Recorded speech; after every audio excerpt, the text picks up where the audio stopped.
You don't get a fire in your belly with a cold breakfast. You gotta light that sucker up with the good stuff. The real stuff. Whole grains and a whole lot of protein stuff. Eating hearty sets the table for epic days ahead. Dig in, and you'll see. It's wild what you and a real breakfast can do.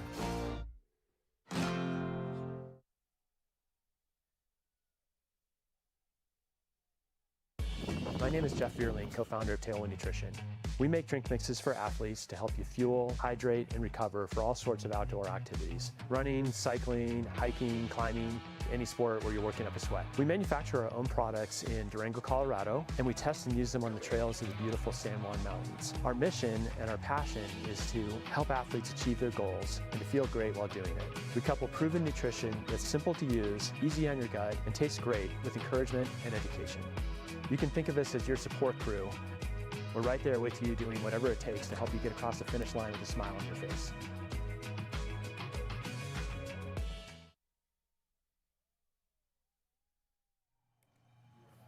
And top of the morning to you. Welcome to the 2023 Broken Arrow Sky Race presented by Solomon. My name is Dylan Bowman, here with my friend and colleague Corinne Malcolm for day 3 of this year's Broken Arrow Sky Race, day 2 of broadcasting just ahead of today's 23K race. Corinne, good morning. Good morning. Best weekend ever? Best weekend ever. Best 10-day block, I think, of our year every year. We have been lucky to be here the last 3 years for Broken Arrow, and I can't emphasize enough just how much fun it is to spend the weekend here in Palisades, Tahoe, on sacred ground here in trail running. We can see the kids race charging down the mountain outside the window here, and we have had flying. They are flying, absolutely. The next generation is quite talented, and they are getting the first taste of trail running probably for many of the runners in the kids race here today as we go down to the finish line here. They probably can't ring the bell, as is the custom here at Broken Arrow, but what an awesome vibe, what an awesome feeling. And this gives you really a taste of... He got it, he jumped. Awesome.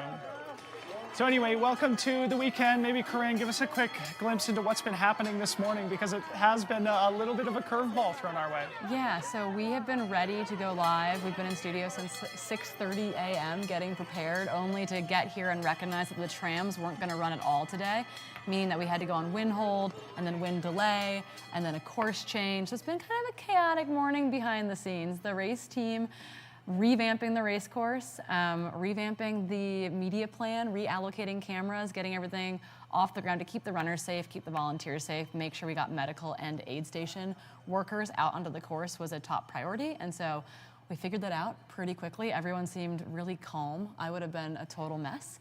But yeah, so we are getting ready to go live to the start. We'll go about 10 minutes before the start down there at about 9:20. The race should kick off at 9:30. And they'll still be running about 22K with, I think, still 4,500 feet of climbing. So altered course, but still a really good course for them. So we'll go all into that course alteration. We'll go into some of the characters that you can expect to be competing for the big prize package that's on the line here today. Before we get to all that stuff, I would be remiss not to say a huge thank you to Ultra Signup, who made today's production possible. It's really amazing to see this legacy race registration platform that has been the go-to resource and database for all race registration and race results. It's a website that I've probably spent more time on than any other web page on the internet. To see them branching out and adding race live streaming and media production, it's a pretty awesome thing, Corinne. Yeah, they will be a media powerhouse before we know it, and they are helping make all of this weekend possible. So we feel thrilled to be part of it. Yep, and we'll hear from Scott Rokas, who's our executive producer, here in just a little bit as we navigate to ultrasignup.com and the home page, just to give you a glimpse of what this looks and feels like. Again, I have spent more hours on this website than any other page on the internet, scrolling through some of the offerings that they have. The GELM race in Wyoming, a 10-miler, the Three Sisters Skyline event in Sisters, Oregon, a beautiful part of the Pacific Northwest. In fact, I've done the full circumnavigation around the Three Sisters that you can see there in the background, a really spectacular place to trail run. Another great race here in Ottawa, Kansas, the Kansas Rails to Trails Extravaganza, from half marathon all the way up to a 100-miler. Lots of great races here. More than 5,000 events hosted on ultrasignup.com, from 5K up to 200+ mile races, adventure backyards. races, etc. It's got a little bit of everything. So if you are looking to find your next race, you're going to head over to ultrasignup.com. That's what I've been doing, trying to scour the internet, scour UltraSignup for my next race come late summer. Yeah, it's been really great to get to know David and Jay, the new owners of ultrasignup.com, shepherding it into a new generation, adding the media side of the sport, really engaging with the trail running community in a way that UltraSignup hadn't before their leadership. It's great to see them bring Scott Rokas on, add this live streaming and production to their repertoire as well. So a big thank you to UltraSignup. Lastly, to our other sponsors, the North Tahoe Community Alliance, to Tailwind Nutrition. We're going to have Courtney DeWalter and Maggie Guterl in studio with us here in just a little while. Lakey Poles, GoPro, Kodiak Cakes, and Cetus. A big thank you to all those great sponsors who make today's race and broadcast possible. Now let's get into it. Let's go through the World Mountain Running rankings first before we dive into some of the characters that we can expect to be competing for the prize packages today. Yeah, so we should have a graphic for our men's and women's WMRA rankings. Again, the WMRA, the World Mountain Running Association, it's been around since the 80s. They've been part of the Mountain Running World Cup. If we can get our tech team to throw up that graphic of the WMRA rankings, that would be so helpful. Thank you all. But essentially, points from the VK and the 23K this weekend are on the line to move up those rankings. We do have international guys and gals that made the trip over to make that happen, including Zach Hanna, currently ranked in 6th, Henry Amando in 8th, Eli Hemming will be on the start line today as well. All of those men will be looking to collect points here to move themselves up the ranking, which is really exciting, an international race circuit. On the women's side, I don't think we technically have anyone in that top 10 group, but we do have the likes of Sarah Willett, who ended up on the podium for the VK. She will be looking for points here this weekend, I believe, to bump up those WMRA rankings. If we can get a look at our women's rankings, that would be awesome. There we go. So Allie Mack is on the line. She'll be looking to secure points as well. She did not race the VK. World number 1 is here competing. Allie Mack, a late add to today's 23K. Yep. So she was in and then out, but she is in, so she will be looking to secure more points. And then again, Sarah Willett, who was on the podium in the VK, will also be looking to secure points this weekend as well. But yeah, WMRA, really excited to have this race weekend be a part of that. And hopefully more and more part of that World Cup going forward after, I think, getting the international athletes to come over and really try their hand at like a snowy VK on Friday morning. Yeah, and a great opportunity for people like Zach Hanna and Henry Aimondo and Eli Hemming to move up. And the winner of the VK, Andrea Roston, who's super talented, back in the field today. They will all be moving up those rankings as well. And speaking of the World Mountain Running Association and Andrea Roston, he was here in studio having a quick interview after his victory on Friday. He was joined by the great John L. Wyatt, the Kiwi 6-time World Mountain Running champion, who was his interpreter here for our in-studio interview. But it's great to see John L. Wyatt, who is now part of the leadership of the World Mountain Running Association, here in Palisades, Tahoe, to take in one of our great North American events at the Broken Arrow Skyrace. We have been dealing with weather again this morning. Today it's beautiful bluebird day. It's actually not too cold, but it is howling. The wind is blowing hard up the hill. We're going to talk more about what they're dealing with today, but before we come to the present moment, let's take a look at some of the inclement weather that the Palisades Tahoe region has been dealing with this entire year. The past 6 months have been quite wet, which is, of course, always a blessing here in Northern California, but it has been a record year in terms of snowfall and precipitation, and I know that we've got some cool visuals to help you appreciate just how deep it is, because some of this course is still under these snowdrifts, Corinne. Yeah, huge amounts of snow. We'll have some really fun footage, I think, from the back part of the course of the athletes slipping and sliding their way down. The 46K yesterday got a whole lot of snow, and it actually looked really fun. Yeah, and there have been some course alterations due to the wind, but I have heard that there are some glissading patches. So still glissading opportunities on the line today. Still glissading opportunities on the line. It will save your legs a little bit, but you may be risking getting a little bit of that snow rash on the backside, but a good way to make your way down the mountain as is. But Corinne, what an awesome weekend it's been. Maybe let's do a quick recap of the VK on Friday and what we did yesterday, because I know you and I both had an awesome day here in the village yesterday, even though we weren't broadcasting the 46K. Yeah, I mean, the VK was fast and furious. We got to see some old names that we were worried maybe like weren't in peak form come back and really show up, and the likes of Darren Thomas taking second. We're like, Darren Thomas is back. That's so exciting after basically a year off for injury. The last race he did before Friday was last May. He was bested, though, by the young Italian athlete Andrea Roston, claiming that victory in just under 40 minutes. Darren Thomas finishing second in 41:10. And then another young Italian athlete in Henry Amand in third position. And then, again, the Irish lad, Zach Hanna, who we've been talking about a lot this weekend, finished fourth in that field. When we moved over to the women's side, we had... Sorry to interrupt. I think it's important to mention of the top 5 men in the VK, 4 international athletes, 2 Italians, yeah, Irishman and Mexican athlete in the top 5. Pretty awesome. I love the lift-ups going on at the finish line to make sure they get to ring Das Bell. On the women's side, we had, I mean, this is like probably the talk of this weekend, right? Particularly in the sub-ultra distance, is the crossover that we're getting from other sports. Anna Gibson just finished her NCAA career racing in the 1500 meter last week, finishing I think 17th there, running still like a 4:19. She won the VK in 47:09. Jade Blisberg finished second, bettering I think her 5th from last year. A big breakout I think for her. And then British athlete Sarah Willett making that third place position. In the women's side, Boulder and Colorado was really the story there. I think they had like 7 of the top 10 spots. But yeah, really, really fast racing on a VK that was a little bit steeper and a little bit shorter than last year's course. And a beautiful broadcast, and super fun for Corinne and I to be able to sit here in studio and watch that. I know we do have a graphic to recap the 46K results from yesterday, and then Corinne, I'd love to hear some of the takeaways from your panel that you did in the village yesterday afternoon. Yeah, it was amazing. So we'll get up our top 10 from yesterday, but we can start to talk about them.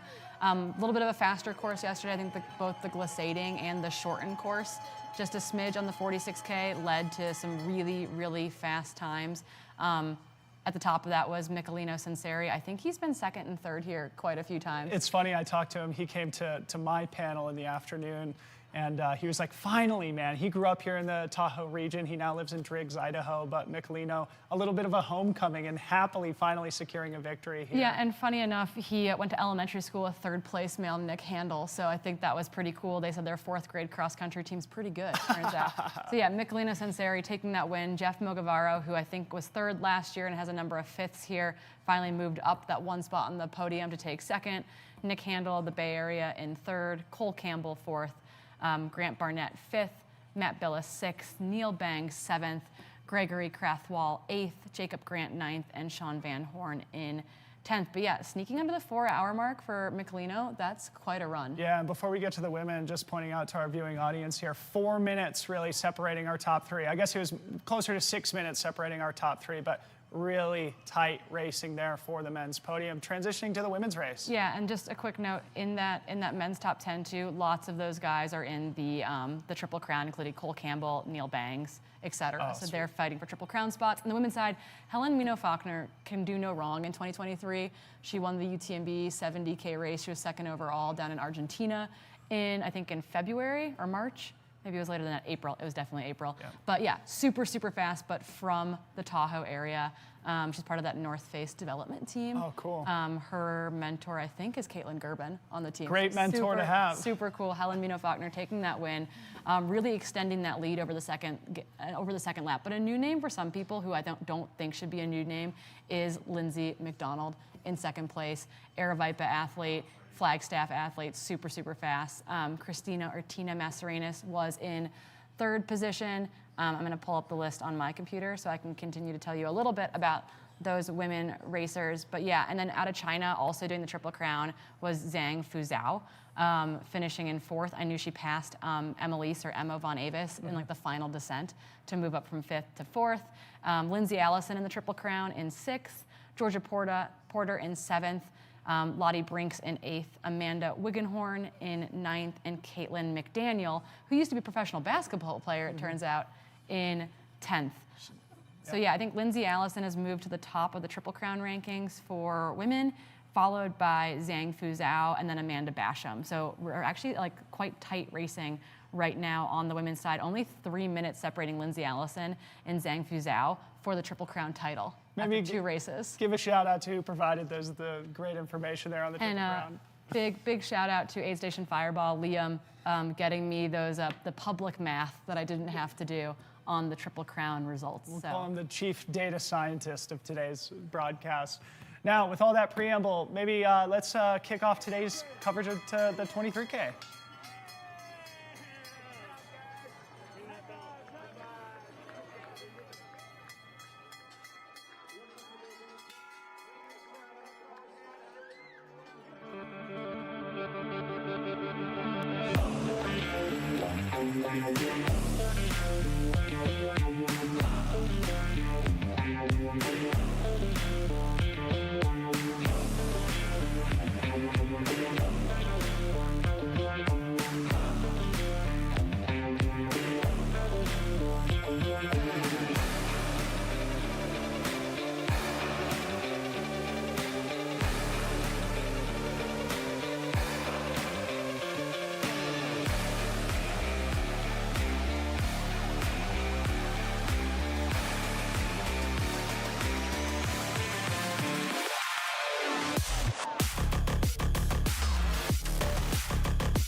Welcome back into studio with us. We are getting ready, getting amped and excited for the 2023 23K here at the Broken Arrow Skyrace. I think we've got some course updates to talk about though, Dylan. If we've got the ability to throw to Dylan's computer we've got the updated 11K double looped course that we'll be utilizing today during the 23K. There we go. Yep.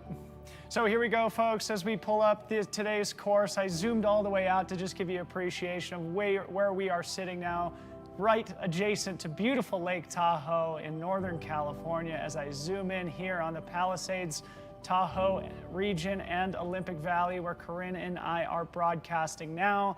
Again, due to high winds here, we had to make some course adjustments this morning. A big shout out to our race organization crew who handled those challenges with poise and composure this morning. Instead of running the single 23K loop as was scheduled, today we are going to be running 2 loops of the 11K course, which was run by hundreds of athletes yesterday. So it is quite a seamless transition, it felt like, for the race organization crew. It's already well marked and it's just as challenging. So again, this loop that you're looking at on my computer now, the athletes are going to run 2 times. So the numbers that you see there in terms of distance and elevation gain and loss, you need to multiply those by 2. So it's a roughly 12-mile course with roughly 4,500 feet of climbing here today. Looking back at last year's results, and we're going to get to some of the highlights from last year, men's champion Andy Wacker last year ran an hour and 50 minutes. Corinne, I'm sure you would agree that we will likely see times faster than that. Yeah, I think we had some kind of behind-the-scenes betting going on this morning with the guys running the cameras on the course, and it was the over/under on the 90-minute mark was the bets being thrown down, somewhere between 86 minutes and 95 minutes. I think this is Andy blitzing down the course last year. Behind him was going to be number 2 Eli Hemming, who was number 2 in both the VK and the 23K last year. Eli Hemming, definitely one of the favorites on the men's side, I would say, today, after an absolutely standout 2022 season. And Andy Wacker, of course, has been a long-time sub-ultra legend, and he's doing a lot to lead the sub-ultra category of the sport into its next generation, especially here in North America with the founding of the trail team, which I'm sure we'll talk about a little later. I think he's working his way back from a little bit of injury, but Andy Wacker always a factor and will be one of the factors in today's men's race as well. Again, this is a replay of the 22 race that happened here 12 months ago this weekend. On the women's side last year, the women's champion was Sophia Lockley, who was one of the stories of the weekend, a Nordic skier now making her way into professional trail running. She ran 2 hours 6 minutes last year, and here's Sophia. Yeah, she was one of those athletes that kind of shouldn't have come out of nowhere to any of us. I think looking at the start list, you're like, oh, this gal's an Olympian in Nordic skiing. We should probably watch out for her, and that's exactly what happened. She went on to run in the Golden Trail Series last year, both her and Eli Hemming getting named to the Solomon Global team at the end of last season. So really breakout performances. I mean, watching her legitimately run away with the race here last year was incredibly impressive. Yep. So we will likely see times a little bit faster than that, just like in the VK and in the 46K, due to the course alterations that had to be made this year due to both wind and snow. We are dealing with slightly shorter and slightly faster courses, which likely, Corinne, will lead to more exciting racing. Yeah, I'm thinking it's going to be extra exciting too, because we're going to have them doubling through the finish line area just outside of where we're sitting, and I think that's going to add some excitement, some flavor, some great spectating for those that are watching from the village. You know, you don't have that opportunity. Normally we send them up the mountain and we don't see them until they come back down here. It's pretty cool too. They have sort of the Jumbotron set up here right next to the finish line. With bleachers. Stadium seating. So after the gun kicks off, people will be able to sit on the bleachers and watch Corinne and I broadcast the 23K race, see the athletes come through the first loop, and then sit back down on the bleachers to watch that second loop as it unfolds. Let's talk more about the favorites in today's race. I know we have some graphics there to share as well. So yeah, I think, I mean, to kick off, as we get these graphics up for the men's, there's some of our men's favorites. So yeah, people to keep your eye on, right? Both at the very top of that screen and the bottom of that screen, 2 Italians, Henry Amando and Andre Roston. They were 1 and 3 in the VK. Super talented young Italian athletes, going to be new names to a lot of people. Also on that list internationally is Zach Hanna. He finished 4th. Other names to keep an eye on, I think, you know, Garrett Corin and Liam Miro, both were just on the U.S. Worlds team in Innsbruck. Liam made the decision to come race on Thursday. Yep. Got to meet him last night for the first time. Those 2 guys are both ready to throw down. Chad Hall, might be a name that's familiar to some people. One of the breakout stars of the 2022 season. He was on my panel last night, and it feels like he is hungry and ready to return to his trail racing season after what felt like a hard race at the Boston Marathon a couple months ago. Garrett Corcoran, I think a really interesting new character in the sport. He was the top American, finishing 14th overall at the classic mountain race, or the short trail race, excuse me. Yeah, not the classic. Yeah, Liam was in the classic, yeah. Liam Myro, guy we were just talking about before we went live today as well, a really interesting new athlete on the circuit. He came through and absolutely smashed the 30K at the Gorge Waterfalls event. Yeah, and then having to give shout outs to Kieran Ney, who I think has been 9th here year after year, looking to move up from that position. Patty O'Leary had a decent day in the VK. He's, I think, got an inside bet going with Zach Hanna as who's going to come out on top for the Irish lads. Today, Pat Parcell might not be a name that a lot of people know on the larger North American scene, but he is a Tahoe Basin guy, and when he races really, really hard. He's great on skis as well. He knows the trails in the course. I think the OG course might suit him a little bit better than what he's going to see out there today, but he is incredibly fast. Is there anyone that you think we're missing? We haven't talked too much, I guess, about Eli besides that initial intro. Yeah, I mean, I think Eli comes in as certainly one of the favorites alongside Chad Hall, one of the breakout stars in trail and mountain running last year, competing head-to-head with some of the world's best on the Golden Trail World Series, guys like, you know, Remy Bonnet and Thibaut Baronian and Rui Ueda and all the great international athletes who make their living and focus their competitive energy in the short course trail running. Of course, Eli Hemming, coming from a pro triathlete background, the guy knows how to train, the guy knows how to race. In fact, we were talking about this on our panel yesterday.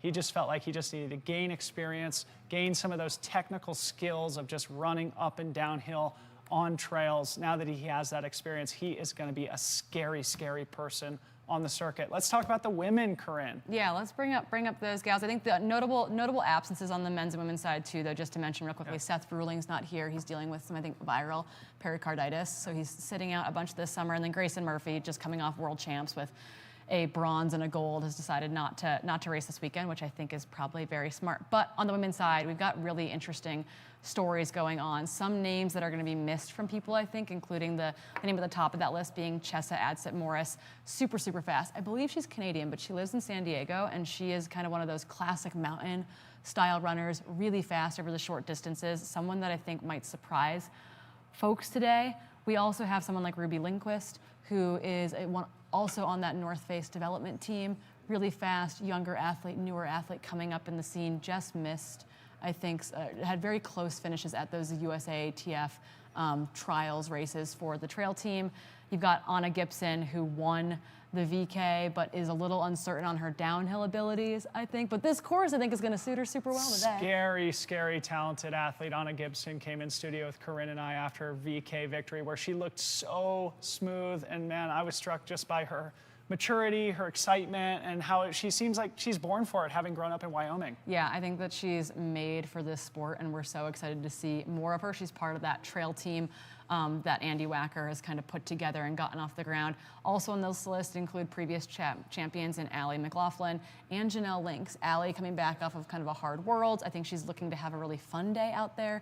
And then Janelle Lynx, who won this race in 2021. Really, that's where she came onto, I think, all of our radars in that very cool, very dominant performance there. And I got to speak with her on our women's 23K elite panel, and her composure and her love for what she's doing. And I was like almost in tears in moments. She had an injury last year that kept her from doing what she loves for a very long time, and getting to listen to her talk about like coming back from that and just being excited to really be here this weekend, just like chills. Sweet. Amazing. And for those who are watching our live stream, you can watch the replay of Corinne's panel with Janelle Lynx and many of the other characters here in our women's favorites. So go back on YouTube and watch that after today's broadcast. We are going to be here in studio for several hours, so settle in.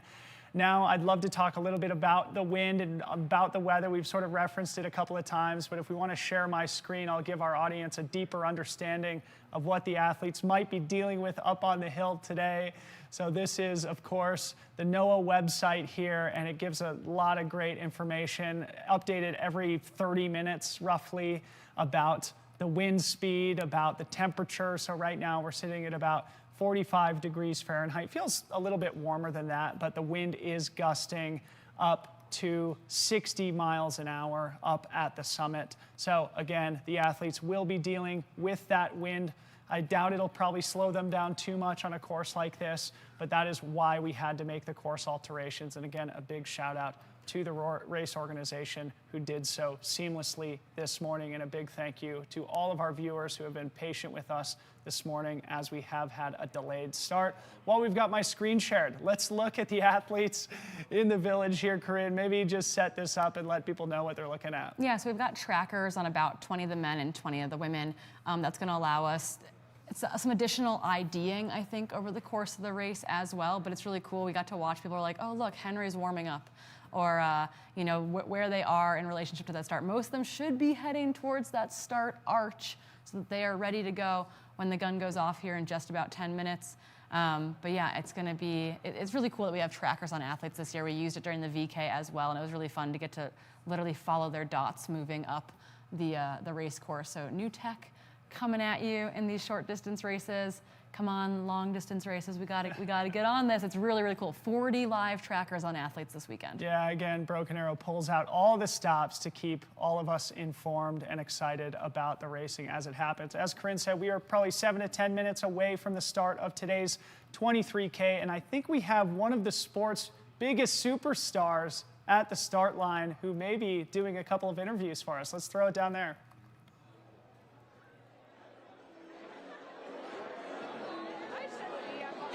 We're on the start line of the 23K. We've got a group of ladies holding the front line. How are we feeling today? Good. I feel great. Are you excited about the course reroute? Actually, yeah, I am. Yeah. Very cool. Anna, how are you feeling about the 2 loops versus 1? I'm actually pretty excited about it. I think it'll be really fun. Fun little mix up. Yeah. Awesome. Thanks, you guys.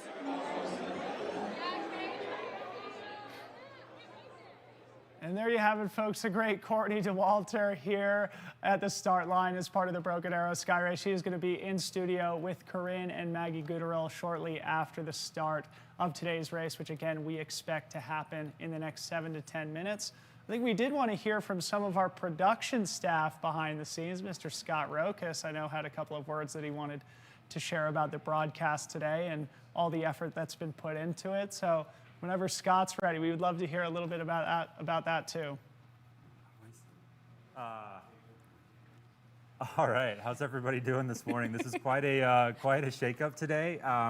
We had all cameras positioned around the mountain. Like we've been looking at this for months. You know, how do we move follow cams? And all of a sudden, in the spur of the last half an hour, what an amazing team we have put together. Follow cams. We had to get 60 pounds of drone gear up into a new spot to go. So everybody banded together. And so I'm very thankful and very happy that we have this stream and this production crew and the support and the production quality of Ultra Sign Up to be able to pull this off. And Friday's 15-minute push and then today's hour-and-a-half push. So the last thing I want to mention is my own personal involvement with Ultra Sign Up. I'm not sure how many of you have had it, but one late New Year's Eve night scrolling around, I ended up signing up for a race and did my first Ultra. So I know many of you have done that. There's over 5,000 races on the platform, and I bet many of you will be doing that in the future too. So I'm going to throw it back because the start line is way more interesting than me. So Dylan and Corinne, thank you very much. And a big thank you to Scott Rokas and the big crew behind the scenes. Again, as I said on Friday, Corinne and I get much of the attention and the kudos, but really we have the easy jobs here, don't we, Corinne? Yeah, we just got to sit here and look pretty. Yes, we do. We do our best to look pretty. Did my makeup this morning and everything. Yeah, Harmony gave you a hand. Yeah, before we get to today's race, a reminder to get in the chat. Let us know where you're tuning in from. Let us know who you're cheering for. Stay active and keep the excitement going during today's broadcast. I know we will get down to the start line here momentarily to hear from race director Brendan Madigan, so we're going to go to that now.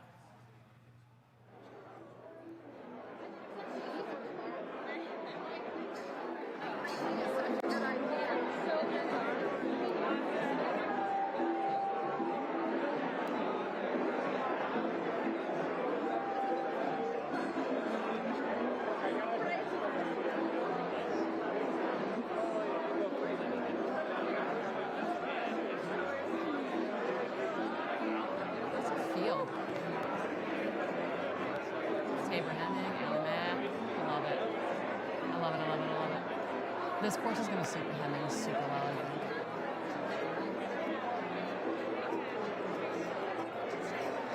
Okay, so we are indeed live, but that was an awesome visual there of just how deep the field is assembled here in Olympic Village, and I think they did expect 800 runners to take the start line here today as we see some of the race favorites here assembled.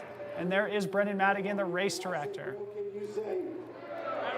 When I say broken, you say.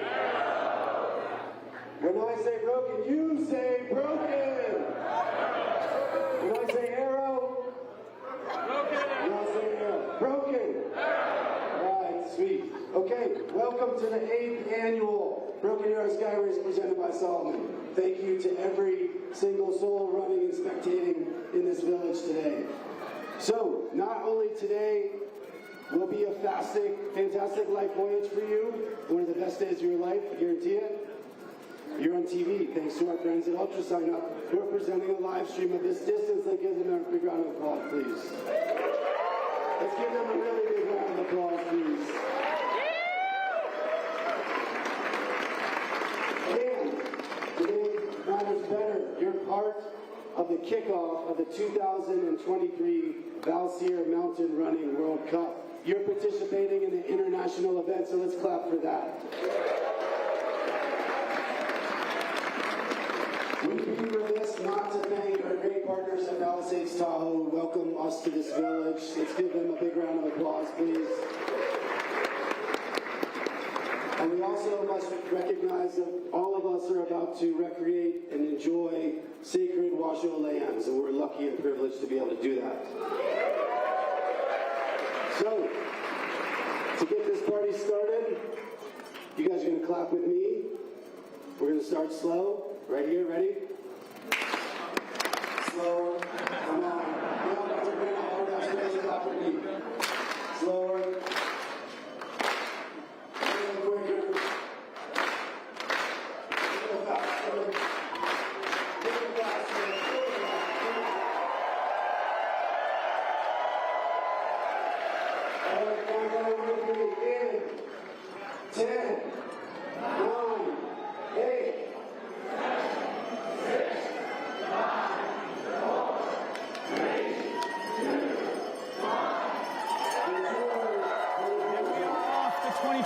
Broken Arrow Skyrace 23K presented by Solomon is underway.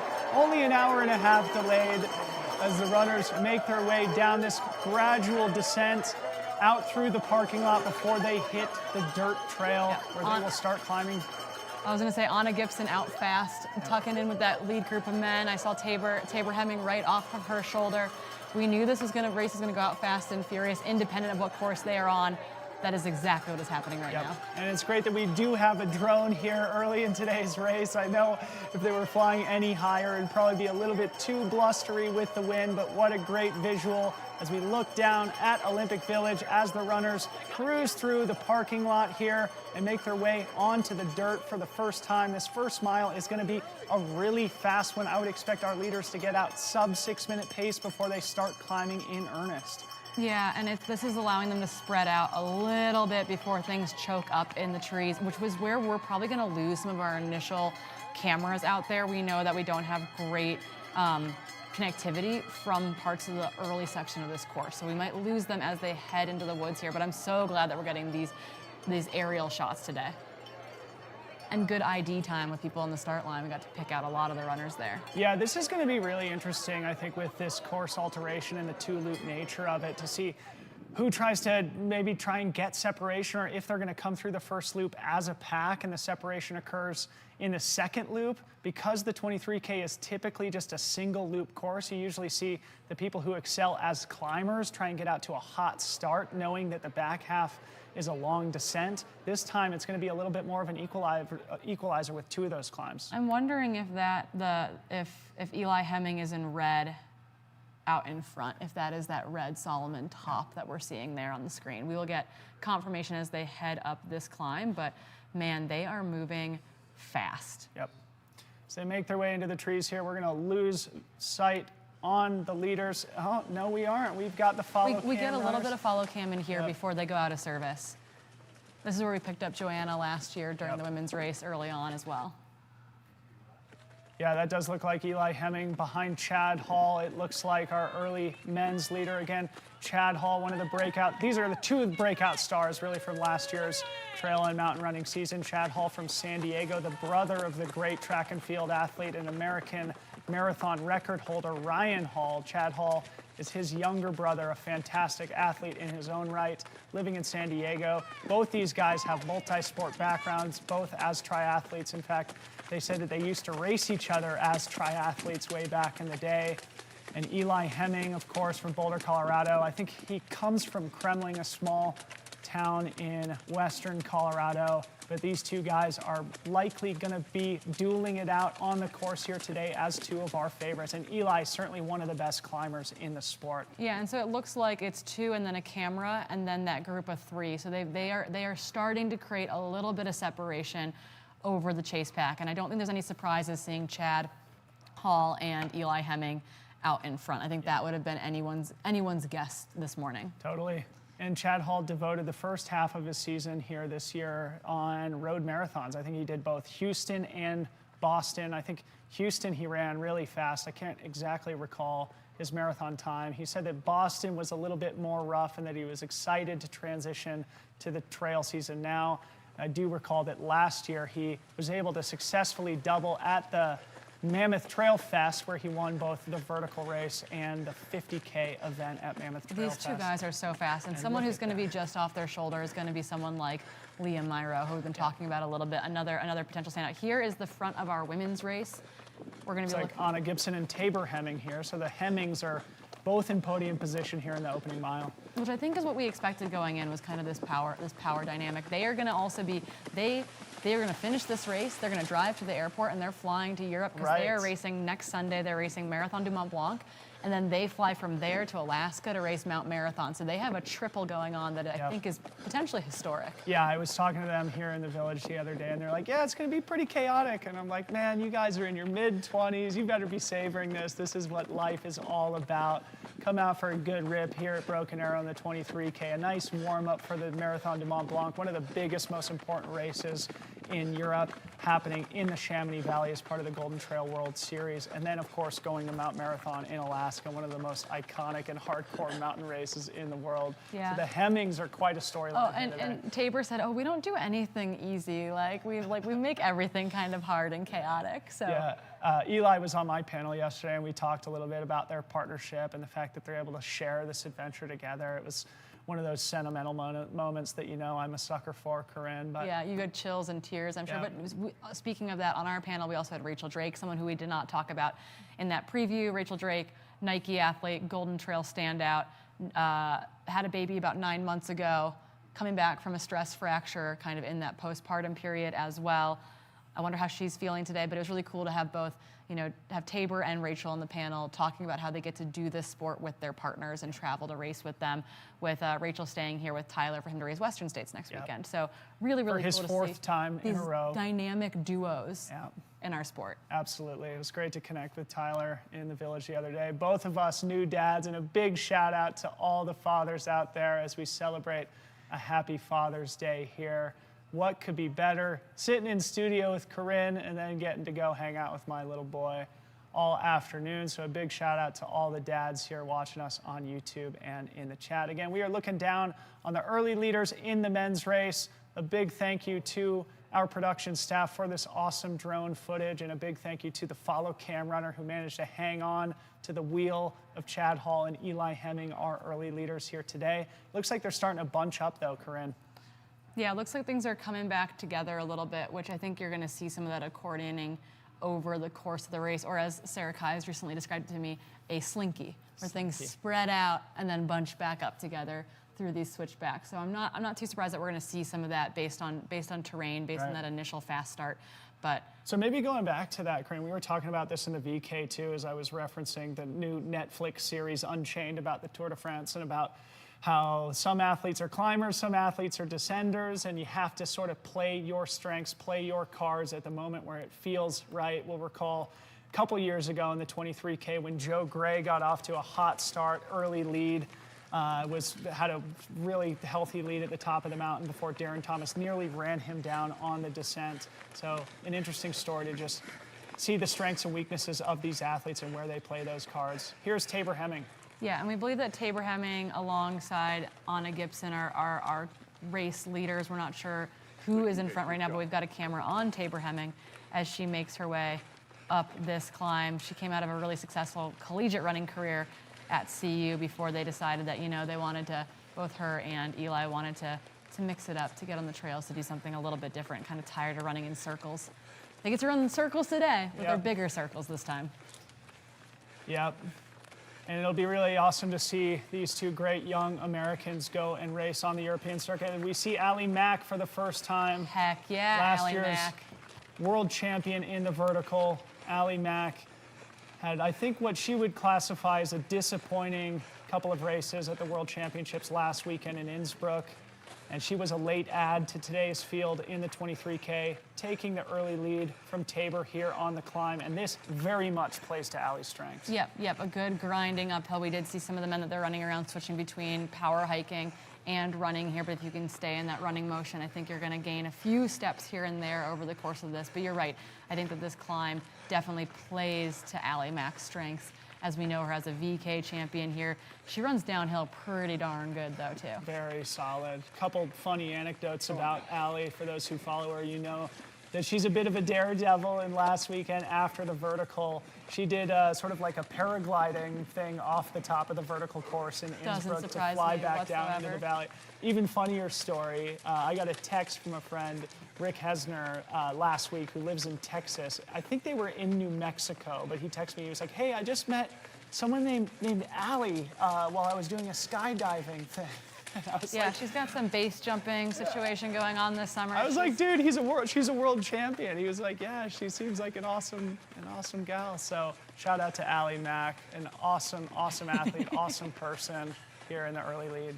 Yeah, I think we do believe that I think Anna Gibson is in front of both her and Tabor, getting that really fast start. So we do believe that our top three would be Anna Gibson, Allie Mack, Tabor Hemming right now on the women's side of things, which is, I think, about as expected. I think Allie adding herself back into the race yesterday afternoon, I think, was not a huge surprise, but definitely I think has a lot of us saying, okay, like, curious to see how she's feeling today out on course. Very, very cool to see Allie jump into the race last minute. And yeah, awesome to see this early podium here between Anna Gibson, Allie Mack, and Tabor Hemming, which with, I'm sure, several more very strong women nipping at their heels on the opening climb. We just saw a quick visual of those bleachers and of the Jumbotron that I mentioned earlier. So we do have hundreds of trail fans here in the village as we cut back to the men's leaders here, Corinne. Yeah, this looks like M's 1, 2, and 3, I think, on our screens right now. Eli Hemming, Chad Holland, did you catch? I think that's the Nico guy. Oh, another young trail team athlete, just graduated from Stanford. Okay. Go Cardinal. So we'll make sure we get his last name. I'm pretty sure his first name is Nico. And there's Abraham Hernandez also there in the pack. He was 5th place in the vertical K on Friday. So Eli Hemming, Chad Hall, Nico, who we will identify here soon, and I'm sure people in the chat could help us out with that. And Abraham Hernandez here in the top 4. And again, I'm sure there is a train of gentlemen just behind them also in contention. And look at these guys work here. No conversation, no chit chat, head down, arms pumping. Sort of in that granny gear, charging up the hill. These guys are all working hard today. And big shout out to our follow cam runner. I'll try and get an idea on who that follow cam is so that we can give them a proper shout out by name here on the broadcast as we cut back to Tabor Hemming, who we think is in about 3rd place in the women's race here. Yeah, and I guess part of the question is, too, is that we did see Anna Gibson at the front leading out of the gate there with the women's field. We don't know where Janelle Lynx was in that mix. Is Janelle also up in that group. We're not sure, but we do know that there's about that first place right now has about a 15-second gap over the chasing women at this point. So things are opening up a little bit. And as we mentioned in the broadcast on Friday, okay, so it's Mikel Baudin-Rousseau. Mika, not Nico. Yeah. Mika. Is the Stanford Excuse grad. me. Yeah. And thank you to Liam. Thank you, AKA Aid Station Fireball, for always having great clarifications in the chat for us. So we look back further rock on. in the men's race here. There's Paddy O'Leary, the Irishman, coming past us. See if we can ID some of these other athletes as they come by.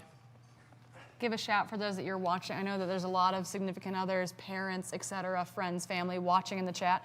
Give us a shout if you happen to see your runner come on by. I know that is why you are staring at these screens right now. I think we're looking to pick up our first female, though, is my guess in this group.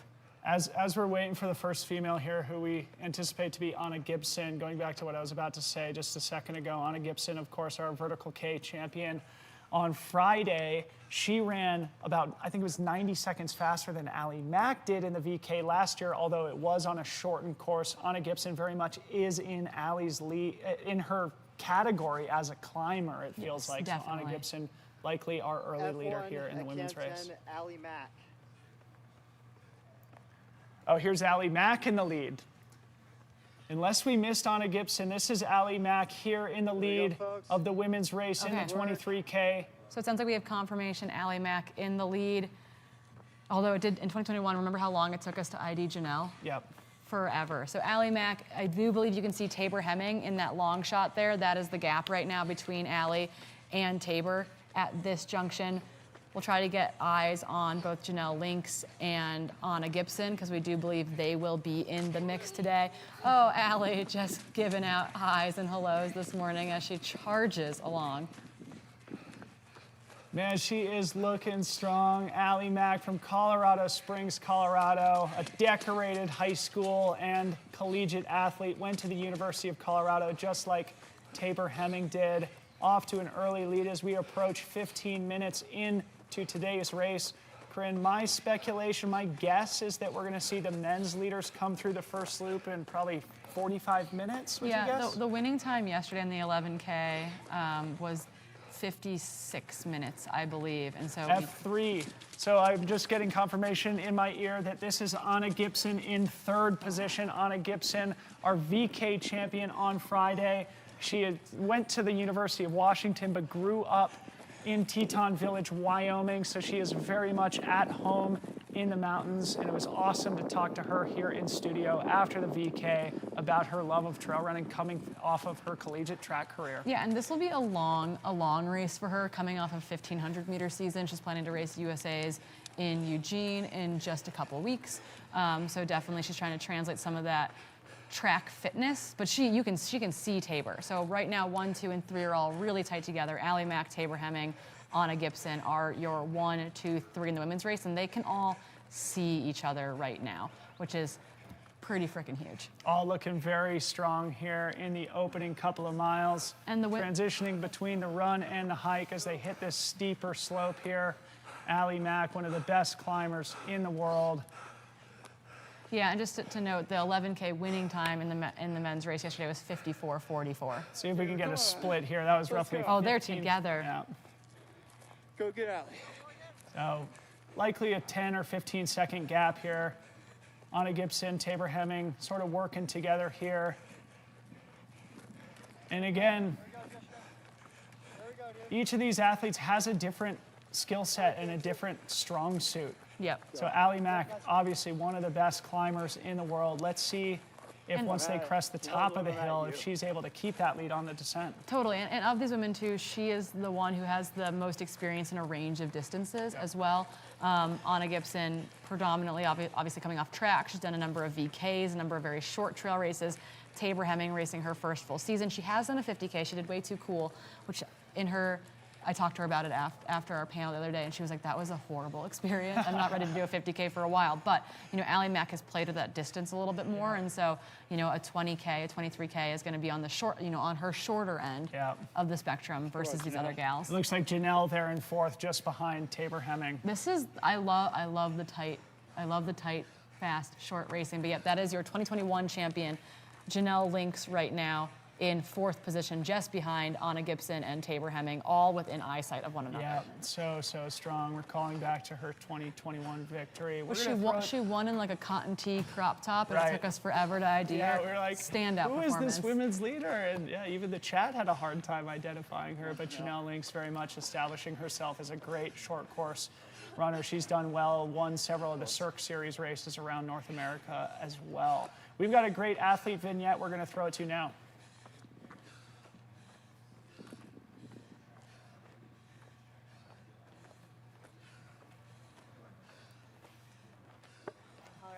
Colorado, though half of the time I'm on the road in the van with my dog. I'm Andy Wacker, and I'm from Boulder, Colorado. My name is Grayson Murphy. I'm from Salt Lake City, Utah, but I live and train in Flagstaff. My name's Zach Hanna, and I'm going to be traveling over from Ireland. My name is Tabor Hemming, and I'm from, I like to say, partial Colorado. No one knows where that is for sure. My name is Morgan Elliott. I've been running since I was in 7th grade. My name is Janelle Links, and my hometown is Thornton, Colorado. I'm living in Steamboat Springs right now. My name is Eli Hemming. I am from Kremlin, Colorado, and I have been doing running in some way, shape, or form my entire life. The biggest thing for me is people don't appreciate sub-ultra trail running. And I think we're at this amazing moment where people in the US are starting to really fall in love with it.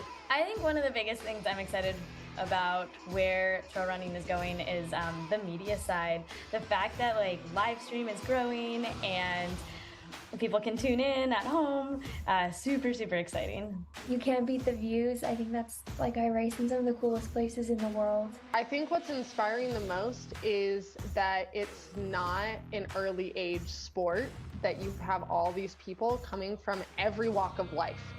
You have triathletes, you have non-runners, you have burned out collegiate runners, you have moms, and yet somehow they can all be running at the top, and like they all have different paths to get there. There's a lot of things inspiring me at the minute. I would say the main thing is just it's great to see so many people are discovering how good trail and mountain running actually is compared to your traditional sports of track and road running. Especially here in Ireland, the people attending trail races now is bigger than ever before. I think the biggest thing is looking for adventure. One of the things that drew me to the lifestyle of being a triathlete, and I got to be out on my bike, I got to be out running, and I got to see all of the world. And then after a few years of doing it, I was going to the same places, staying in the same hotels, actually being out in the trails, seeing what the world has to provide everywhere in the world is just something that inspires me beyond all end.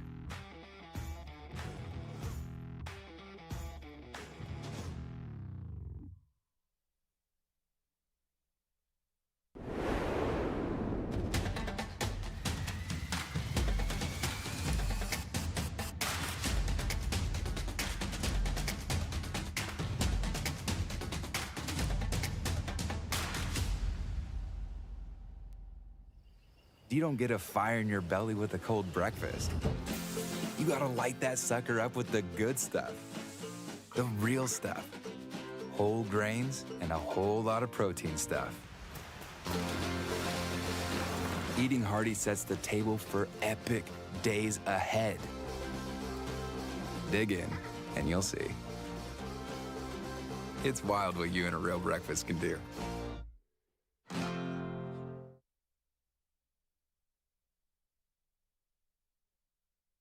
Stop that. Stop that. Yeah, I hear him chat to the noise. Can't stop for the talking.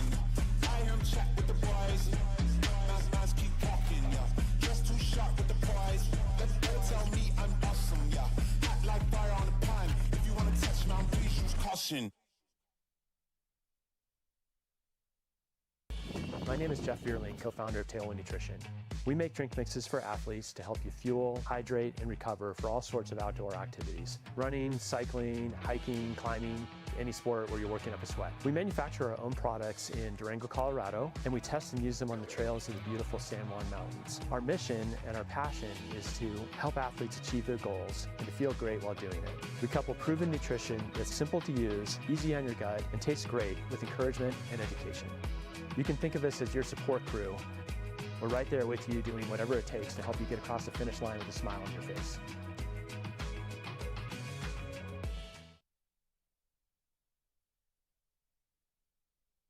Escape to a place where you can truly connect with nature, where crystal blue waters meet towering mountains, and picturesque landscapes make every season the perfect playground for world-class adventure. So dive in and feel what it's like to be on top of the world. Join us in preserving the natural beauty and take the Traveler Responsibility Pledge.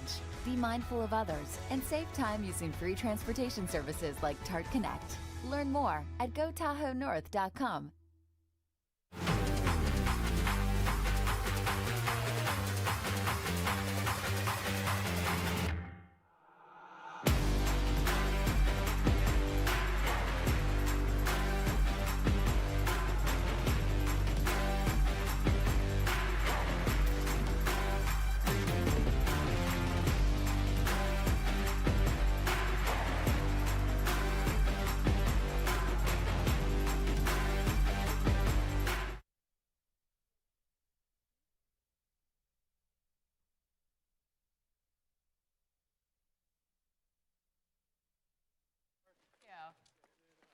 Welcome. During the 23K, I'm joined in studio by Maggie from Tailwind, and Courtney's supposed to be here, but she's running a little bit behind schedule, so we've got the next best thing. How are you doing? Flat Courtney. Flat Courtney. Yeah. How was the start line vibes? Oh my gosh. Sorry, you guys. Courtney DeWalter, ladies and gentlemen. Hey, is this working? Yeah, you're on. You're live. You're live on TV. We've got the 23K going on the left-hand side of the screen. Us on the right. How was the start line? It was cool. It was very electric this morning. Everyone, I think, with that extra time, just got more and more amped up. Had more coffee? Had more coffee, and it took off really fast. I'm impressed with everyone's ability to adapt. So like an hour and a half later start gets like all more time for the nerves, and like everyone's a champ. Yeah, the people I talked to, though, were very excited about the 2-lap course versus 1. No one seemed frazzled by it, so it'll be cool to see them come through the village at halfway and send them out for a second lap. Yeah, we expect them to come through the village halfway, probably around 45 to 50 minutes into the race right now. So right now on our screen, you're seeing one of the upper aid stations. Speaking of aid stations, what's in the big tanks out there? What are they drinking on the course? Tailwind endurance fuel. Does it have anything to do with watermelons by chance? We don't have watermelon on course, but we have DeWalter melon with lime at our booth. You can check us out. We're by the Solomon tent if you're here. And it's a special collab flavor we did with Courtney. She's been wanting to like help us make flavors for a while. And I feel like she just has this really refined palate, and we've developed this watermelon with lime. Do you think it's delicious? Yeah, I was gonna say, do you think the refined palate comes from years and years of like gummy candy connoisseur? Yeah, absolutely. I trained for that for sure, and did a lot of testing. The Tailwind flavors were they sent tons of versions, tons of different options, tons of concentrations that I tested with my husband Kevin until we finally landed on the perfect pairing of watermelon and lime. And I think it'll be perfect for big summer days, adventures, racing. It's so good. That's so awesome. Is that what Kevin had out on course with him yesterday? He did, yeah. It was his magic superpower where he crushed the 46K. So we're trying to watch a follow cam and a follow cam runner follow Allie Mack on that little bit of snow. I heard from Kevin yesterday at the end of the race that he was wearing basically rain pant shorts and was legitimately catching people in the like luge butt slide section of the course. Is that a technique you would recommend to the runners out there today? Yeah, absolutely. Cover them with WD-40 and send it. Do you think that is a technique that you will be bringing to the Western States course next week? Oh, I hope so. Yeah? You think there will be some good luging? I think there's not something quite as steep, I think, as what the runners are going to be out on today, but you're definitely going to have plenty and plenty of snow, I think, for those first 20 miles. A week from today, basically. Yeah. You'll be done a week from today. You'll be like lounging on the track infield, I hope. I think Solomon can actually advertise that the shorts make you faster. Yeah, Oh, he was can. flying. As long as you're on your butt on snow. Yeah. Stamp, sealed, approved. Awesome. So where can people find you all out in the village today? We are by the finish line near the pancakes. Donner Mountain Party runners Pancakes are serving Kodiak pancakes. We're right next to them in the Solomon tent. So amazing. It's going to be super fun. Pancakes and DeWalter Mountain with lime. I can't think of a better combination. I'm really hopeful that you guys will bring some pancakes in for Dylan and I at some point in time. If we can request a pancake delivery, we're on board. Yes. On board for that. Yes, absolutely. This is so exciting. I love the flat Courtney. We were gonna have a flat Courtney and an angry Courtney and another Courtney, and I just didn't get the memo. Many. No one needs that. Yeah. So I mean, this is kind of creepy. We have 2 Courtneys at the booth at all times. Yeah. I'm so sorry. At one point we had 3. That is a little bit, there might be too many Courtneys. They might blow away today. It's kind of windy in the village. Yeah, people that are in the chat watching on YouTube at home, how many Courtneys are too many Courtneys? I think that's what the people really need to decide. Do we want to ask that, though? No, I'm not, well, it might be information that I hold hostage for a little while. You can for filter you. those comments. Yeah, I think we can block them as we go along. Wonderful. They said. So psyched to see Courtney. Wonderful. So we will have people come out, take a taste test of the new watermelon lime flavor. Cool swag Courtney had. We can tell a story about it. What it is Courtney's hallucinations, and they're all in drawing form. Our artist did it. It's awesome, and it's all of the little. I mean, you should be telling them this. But like, have you heard of puppets on a swing set? It's on there. We have T-shirts and hats. My and the water personal bottles. favorite. What's the leopard? Leopard in the hammock. The famous OG hallucination. It's pretty fun because I can remember the exact race that all of these were. So, like, the leopard in the hammock was at the Moab 240. Woman churning butter was at Run Rabbit Run. I mean, these are great friends I've made over the years, and we've now put them on bottles, hats, and shirts, which is really fun. Yeah, so between that and short knees, everyone's going to be your doppelganger, I think, out on the trails. Perfect. Awesome. We're going to cut back out onto course. We're watching our men's leader, Eli Hemming, right now. We're going to blow that up on the big screen. Thanks so much to Courtney and Maggie. We'll see y'all later. See you. Bye. Sweating under these lights. Courtney's sweating under these lights. Those athletes out on course are not sweating, I hope. I feel like they feel nice and cool out in the snow, but this is quite the shot. That red shirt, again, is the red shirt of the super, super fast Eli Hemming, new Solomon athlete. I'm trying to ID. That's the Mika guy. M2 is Mika, the Stanford grad. So 2 young, fast athletes out there hitting this snow section. Really, they got to stretch out their legs, though, it looked like, on that little bit of dirt that was really very, very fast. So very cool to see. Chad Hall should be just behind them. I hope, is my mic back on, gentlemen? is. Can people hear me? Good. Awesome. Great interview, Corinne. How awesome is it to have Maggie and Courtney in studio? Pure chaos. Check out this awesome shot. Pure Eli chaos. Hemming, Mika, and Chad Hall, our top 3 in the men's race here. All hands on knees in a particularly steep section of the course. It was awesome to see Allie Mack crest over the top of that hill. Anna Gibson, it seemed like, was probably 15, 20 seconds behind Allie Mack. Yeah, in the she seemed to be women's race, moving too. really well in that super, super steep section. And again, she did mention to us that she feels like her climbing is really, really solid right now, and that she's a little bit concerned about the downhill section. I'm really curious to see what they look like out on that next descent that we're going to see kind of in this next section of the course. But right now, I believe that they are around. Is this near the top of This must be near the true summit, is what I would guess, like the high point of the course, I should say. So yeah, which so is KT 22. Yep. And so we've had camera people out there since the crack of dawn this morning because they were prepared for a normal start time and the normal course, and they were up there giving us feedback that it was blowing super, super hard. We weren't sure if we were going to be able to get any aerial footage from this location or not, but I know that several camera runners and our drone pilot were hiking stuff up there as soon as we got the go-ahead. So our viewing audience here, they are at roughly 8,000 feet of altitude here. So a guy like Mika, I think if he is a recent graduate of Stanford from the Palo Alto region, meaning he is from sea level, so is Chad Hall living in San Diego.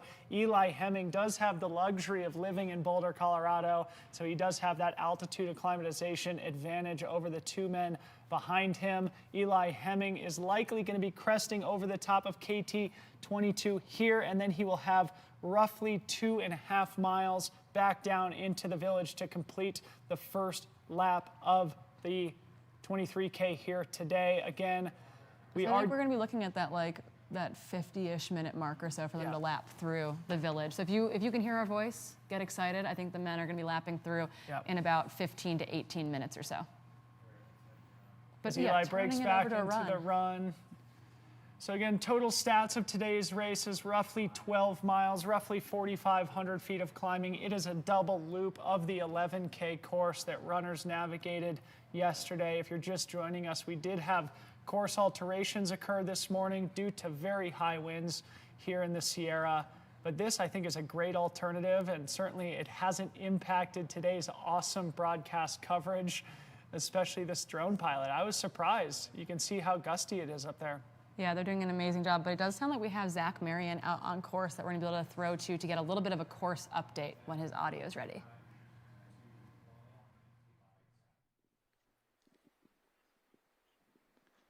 What is going on, everybody? I am about 2K up course, halfway between the descent off KT 22 to the finish line. So we get to see one of the more technical sections of the course here. We are in snow cone country. This snow is soft. The sun is out. It is softening up this snow quite a bit. So there's going to be a lot of glissading down here.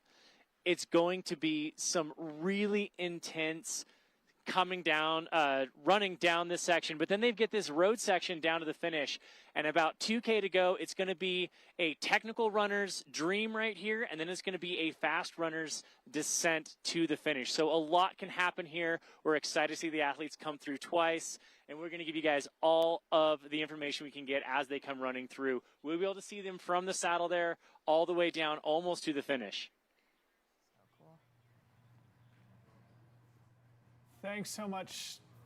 Thanks so much to Zach. And yeah, look at that snow coverage there, Corinne. It definitely is glissade country. Yeah, I don't know if you saw some of the hype reel videos that came out of yesterday's race. The glissading form was really, really top notch out there. We had butt sliding, we had boot skiing. It was the full works of chaos. I think we've got some good cameras that we can get to out on course. Maybe cam 6. Cam 5, actually. I just saw Allie Mack Cam come 4 through. too is we've got that looked like Anna Gibson up on the ridge as well. So if we can, there we go. Some great drone footage here. Tough to identify. That's Zach Hanna for sure. That was the New Balance singlet there. So we're flipping through. We can see what you guys don't see is we see about 12 different monitors up in front of us, and we're going to start yelling out camera numbers to throw to. But this is your men's race leader right now, Eli Hemming. And he is about to hit that descent here at KT 22. Eli Hemming rocking that bright red Solomon shirt. A big thank you to Solomon for being the presenting partner of Broken Arrow.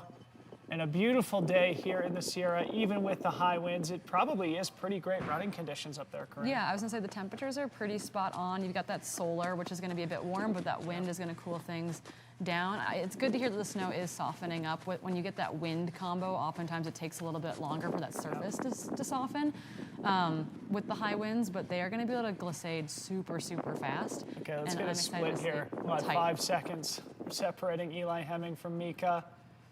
And I guess the question here for me is like, who has, I mean, he looks really smooth on that little bit of snow, right? Like, it's handling that steep descent initially on the snow is technically challenging. It's not easy. There's Chad Hall there in third. They're all very close together. Great camera angle here. This is a great alternative course. Yeah, it's so interesting.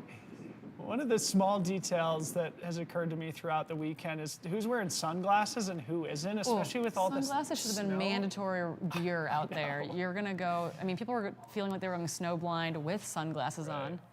But these guys are so red-lined that At least Eli didn't have time to put the shades on this morning. Tabor was wearing them at the start line. Yeah, I think in the 46K it was definitely they were on snow for a lot longer during that race. I think that was definitely much more important versus this race. They're on snow for shorter periods of time, for sure. Check out the gimbal runner trying to keep up with early race leader Eli Hemming. I wouldn't want to. Mika on his heels. I gotta say, Mika looks a little bit more smooth than Eli does here. It's obviously still pretty early, and it's difficult to really interpret body language here at this point, but that's just my subjective interpretation here. As we get to our follow cam, Eli Hemming still looking very smooth himself. I shouldn't be criticizing this great athlete in any way.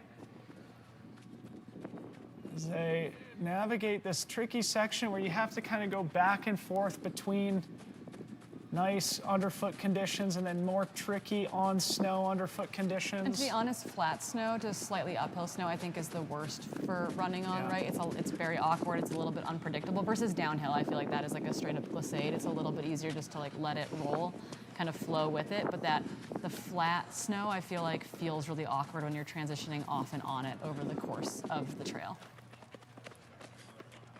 We cut back to some of our mid-packers here. And Corinne and I do expect to be here in the studio for at least a few more hours. We haven't gotten confirmation on exactly when we'll end the broadcast today due to the delay, but we will definitely get to some coverage from the middle and the back of the pack as well. So if you're cheering for somebody or you're hoping to catch your athlete, please do stick around. We'll definitely get around to that after these elite athletes do finish. Another thing to mention here, which I'm not sure we've gotten around to, Corinne, is the prize money on the line this weekend. Broken Arrow. It's very significant, a $60,000 total prize package up on the line for the professional athletes in this weekend's race. I've got it up on my computer here, so let me just reference exactly what those numbers are so I get it accurate. Such a great shot. They are beautiful flying. Beautiful shot here. So the lead pack of three are sort of coming back together and consolidating. Again, going back to what I said earlier about who has what strengths. Eli, certainly one of the better uphill athletes in the world, now getting sort of swallowed up a little bit on the descent. Well, one of those is a camera runner. Chad Hall is the fourth individual you just saw on screen. So it is Eli, Camera, Mika. And just to point out too, Mika is a 13:39 5K to his name. He just recently ran a 28:47 10K at NCAA West prelims back in May. Very, very fast. Yeah, look at the gimbal camera runner there in what looks like second position. Yep. And then we've got Mika just behind the camera runner. And then Chad Hall a little further up, blending in with that white t-shirt against the snow. Going back to the prize package, Corinne. And Mika just overtook the camera runner there. Yeah. Going back to the it's Adam Loomis. We're getting a shout out to Adam Loomis, who is on the follow cam. An Olympian in Nordic combined, just to point that out. Just to, give you the credentials of the people who are able to follow these professional athletes as they cruise down the hill. Snow is something he's very familiar with, though. Park City based. Ski jumping and Nordic skiing is the combination of his sport. Okay, now getting back to the prize packages on the line today. First place for both men and women, 5,500 bones. Second place, 3,500 bones. Third place, $1,000. Fourth place, $750. Fifth place, $500. Paying 5 deep here today. Going back to the VK, the winner got $2,000. Second place, $1,500. Third place, $1,000. Fourth place, $300. And fifth place, $200. Again, a total prize package of over $60,000 on the line. A big thank you to Brendan Madigan and the Broken Arrow team for making that investment. You've got Allie Mack on your screen now, still leading the women's race as F1. Before we flip to this image of Allie, Chad Hall was also closing to that group. They were coming back together. I think he was picking up Mika a little bit on the snow. Running up, SoCal has had plenty of snow this winter, so I think he's gotten his fair share of running up in like the Mammoth and like Big Bear area. But here is Allie Mack, your women's race leader, a previous champion at this race. She's done the Triple Crown, she's won the VK. I think she's actually won every single race here. So coming back in just the 23K this year after being in Innsbruck, Austria for Worlds last week, representing the US in the vertical and the classic up-down race there. We should have ski cams. Someone said, Matt in the chat, where are our ski cams? Ski cams. I think with the course alterations, we don't have enough continuous snow to really make that happen, but people were out there. I did see ski boots come off the mountain yesterday. So right now, the men have come back together. Chad Hall has picked up Mika, passing him. I think he's moving really well on the snow, as opposed to Mika, who's still moving obviously very fast. And then they are closing a bit to Eli Hemming. Allie Mack, though, is out in front. Let's see if we got audio. Oh. Okay, not near the rock. We're fine. We'll see if Zach Marion's checking on him, it sounds like. So it looks like the lead athletes have come Awesome. past Zach. Thank you guys for bringing it back. We have all the men's action up front here. We had our top 3 men.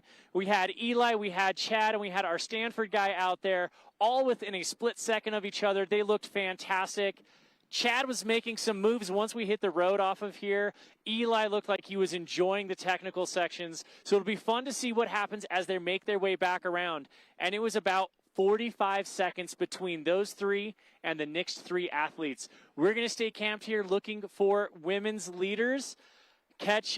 We'll catch you guys once they come back through. So Zach is going to be seeing Allie Mack come through that snow section here momentarily. Going back to Allie Mack's season from last year, what an incredible output of racing she had. Wow. Anna Gibson, not that far back. Certainly still in contention here, chasing down Allie McLaughlin, your double medalist at the World Championship in 2022, a gold medal in the vertical and a bronze medal in the up-down race last year. She was also one of the only people to beat Ninka Brinkman head-to-head last year at the Golden Trail World Series final. She got the better of Ninka Brinkman, who certainly is one of the most interesting and compelling athletes in the world. Allie Mack proving that she is in that league as well, and Anna Gibson very much hoping to assert herself into that category as well. Yeah, so excited to see athletes like Anna Gibson coming into the sport right now, adding some more excitement and some more spark. Really, the women, I mean, both fields are absolutely insane. There are going to be some races this year where we're going to see the likes of Allie Ostrander, Grayson Murphy, Allie Mack, Anna Gibson all together, and it's going to blow my mind. So it looks like Chad Hall has now assumed the lead. Eli Hemming still on his wheel there. And in no sign of Mika. He's probably only a second or 2 behind where our drone is picking up here. But these are our lead 2 men. And I mean, obviously Eli comes from a fast running background as well, but you have someone like Chad Hall who dedicates a large portion of his year every year to hitting things like the Olympic trial standard in the marathon, et cetera. So I feel like this section of course, this really fast downhill into the turnaround point, and then that opening road section to get back to that initial climb is really going to suit someone like Chad Hall very, very well. It's such a good point, Corinne. Just like the leg speed, taking advantage of that leg speed on the descent. Speaking Look at Allie Mack fly. Oh my, this is the Mount Marathon Allie Mack that we saw last July. Down the mountain, recklessly letting the legs turn over. Allie Mack looking absolutely like she is pulling out all the stops, taking advantage of gravity. Base jumper Allie Mack right now. Trusting her instincts, base jumper, exactly. She is in her element, a risk taker at her core. She's going to be overtaking humans on this section of the course for sure. Love it. Follow her. Wow, made that section look really, really smooth. Check, can you hear me? Everything good? I think we've got Zach Keep Marion going. Check, in our ears. Allie is hauling ass down this mountain. And we're back on that aerial image of Chad Hall leading Eli Hemming down the road. They're going to be coming into the village here in the next couple of minutes. If you are in the village, get ready for our lead men to be coming through to head out on lap 2. We predicted between 45 and 50 minutes likely on the clock for that lap, you know, kind of being 4 to 5 minutes ahead of the 11K winning time yesterday, given the quality of this field. Actually, one of our camera guys is the gentleman who won. We can actually see him. I can see Chad Hall out our windows here in studio. I can see Eli Hemming coming down the road here. They are absolutely flying. They're going to lap through the village here in the next 90 seconds. If you can hear my voice in the village, let's go give them a huge shout in the village. Look at Chad Hall, folks, looking super smooth here. Beautiful blonde hair tied up in a ponytail, bringing the SoCal vibes, very much looking San Diego out there as he comes through the first lap in the lead of the men's race. And look at the energy, electric, as Courtney DeWalter mentioned here in studio. Geez, I'm starting to think they should reroute this route every year, Corinne. Isn't this awesome? I mean, the high parts of the course are really, really cool, but this year getting this double lap format is something really special. They run through a stadium on the first lap, get that refresh of energy and that adrenaline before they head back out for another 11K of suffering up on the mountain. Eli Hemming probably 4 or 5 seconds behind race leader Chad Hall, and it looked like Nico was probably another 5 seconds behind Eli. Still anybody's race. Going back to 2021, Corinne, when we saw Joe Gray and Darren Thomas in the finishing chute together, separated by only 2 seconds at the finish line, shaping up to be something similar to that today. Yeah, and our only actual split from the course, besides them coming back into the finish line, is going to be when they come through Snow King, which will be in about 2 miles from this location. So we'll get a split. Oh, we got a village split, actually. So Chad Hall officially has that village split. We'll get that exact split back to Eli Hemming here momentarily. And then we'll see them 2 miles into the next week. Back to Allie Mack on the snow here. Flying. Absolutely flying. You can see just up ahead where that snow line will end, and she'll be greeted mercifully by the dirt road, where she'll have a little bit smoother sailing all the way back through the start-finish area where you saw the lead men just pass through. Allie Mack, about 48 minutes elapsed. Legit so happy right now. She said that part of the reason she decided to run today was that she had gone out during the VK and like gotten to glissade on some of the snow, and she was like, wow, that was actually really fun. I think I can do the 23K. I want to have some of that fun out there. So Allie Mack will be coming down the road here in just a couple minutes into the village as well, but we're gonna get updated splits. We can see her coming down the hill here. From where Corinne and I sit in studio, we can hear the cowbells ringing. Allie Mack not that far behind the men's leaders here today. You can see her waving to her adoring fans. Always has that trademark smile on her face. There's Tommy Runs out there getting the footy. He's probably live on the Ultra Sign Up Instagram account right now. So shout out to Tommy Runs. Shout out Ultra Sign Up again. What the fuck? Grateful the team for their behind media the operation. production here. Yep. Yeah. Yeah, so we'll actually get to see her out our window here in just a little bit. She's still a little ways above us. The camera person's going to go back to try to pick up Anna Gibson. Do you have splits from further back in the men's race? Yeah, so we have 4 official through the village. They're a little bit delayed. We've got Chad Hall, followed 8 seconds later by Eli Hemming at the village split. It looks like that they have flip-flopped again going into this climb. So clearly, someone's running one thing better than the other. Exactly. This is Eli's chance to create some separation between himself and Chad Hall, because he knows that Chad is running really, really well on that downhill. Mika third, about 15 minutes back of Chad Hall through the village split, and then the young Italian Henry Amandand of Italy.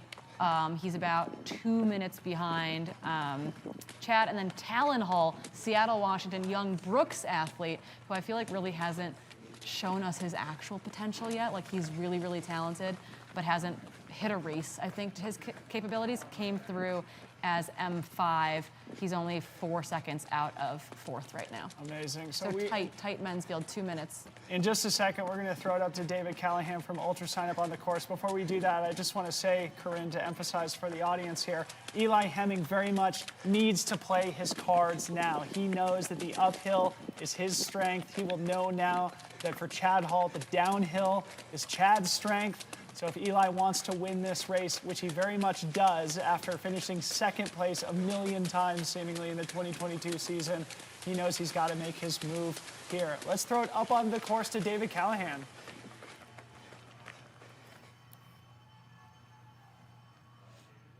Hey, Dylan and Corinne, hope y'all are doing well. Beautiful stuff up here. Thrilled to be up here watching these people sort of climb this last climb as they head to the top. They've been climbing now for about 3 miles, and so we're just thrilled that Ultra Sign Up production can bring this real life action to people around the world. You know, these people race this course. They tell the stories when they go home, but it's just totally different to be able to get out here on course and see what these people are going through, seeing these people discover a little bit more about themselves with each step.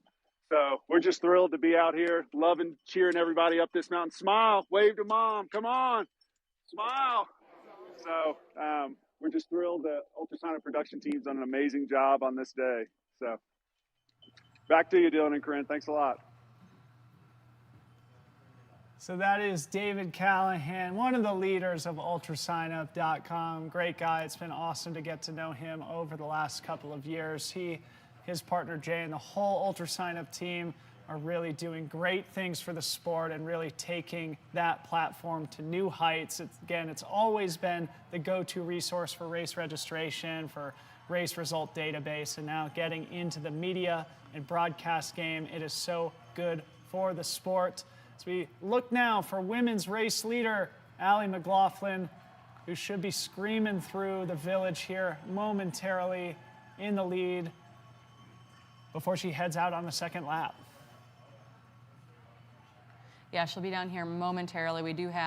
We have so many good shots on our screen here. Yeah, up in how front do of you us, choose so. right now? We've got I can see Eli Hemming. I can We're gonna see Allie Mika. Mack. We're going to see Allie here. Allie's screaming down this hill.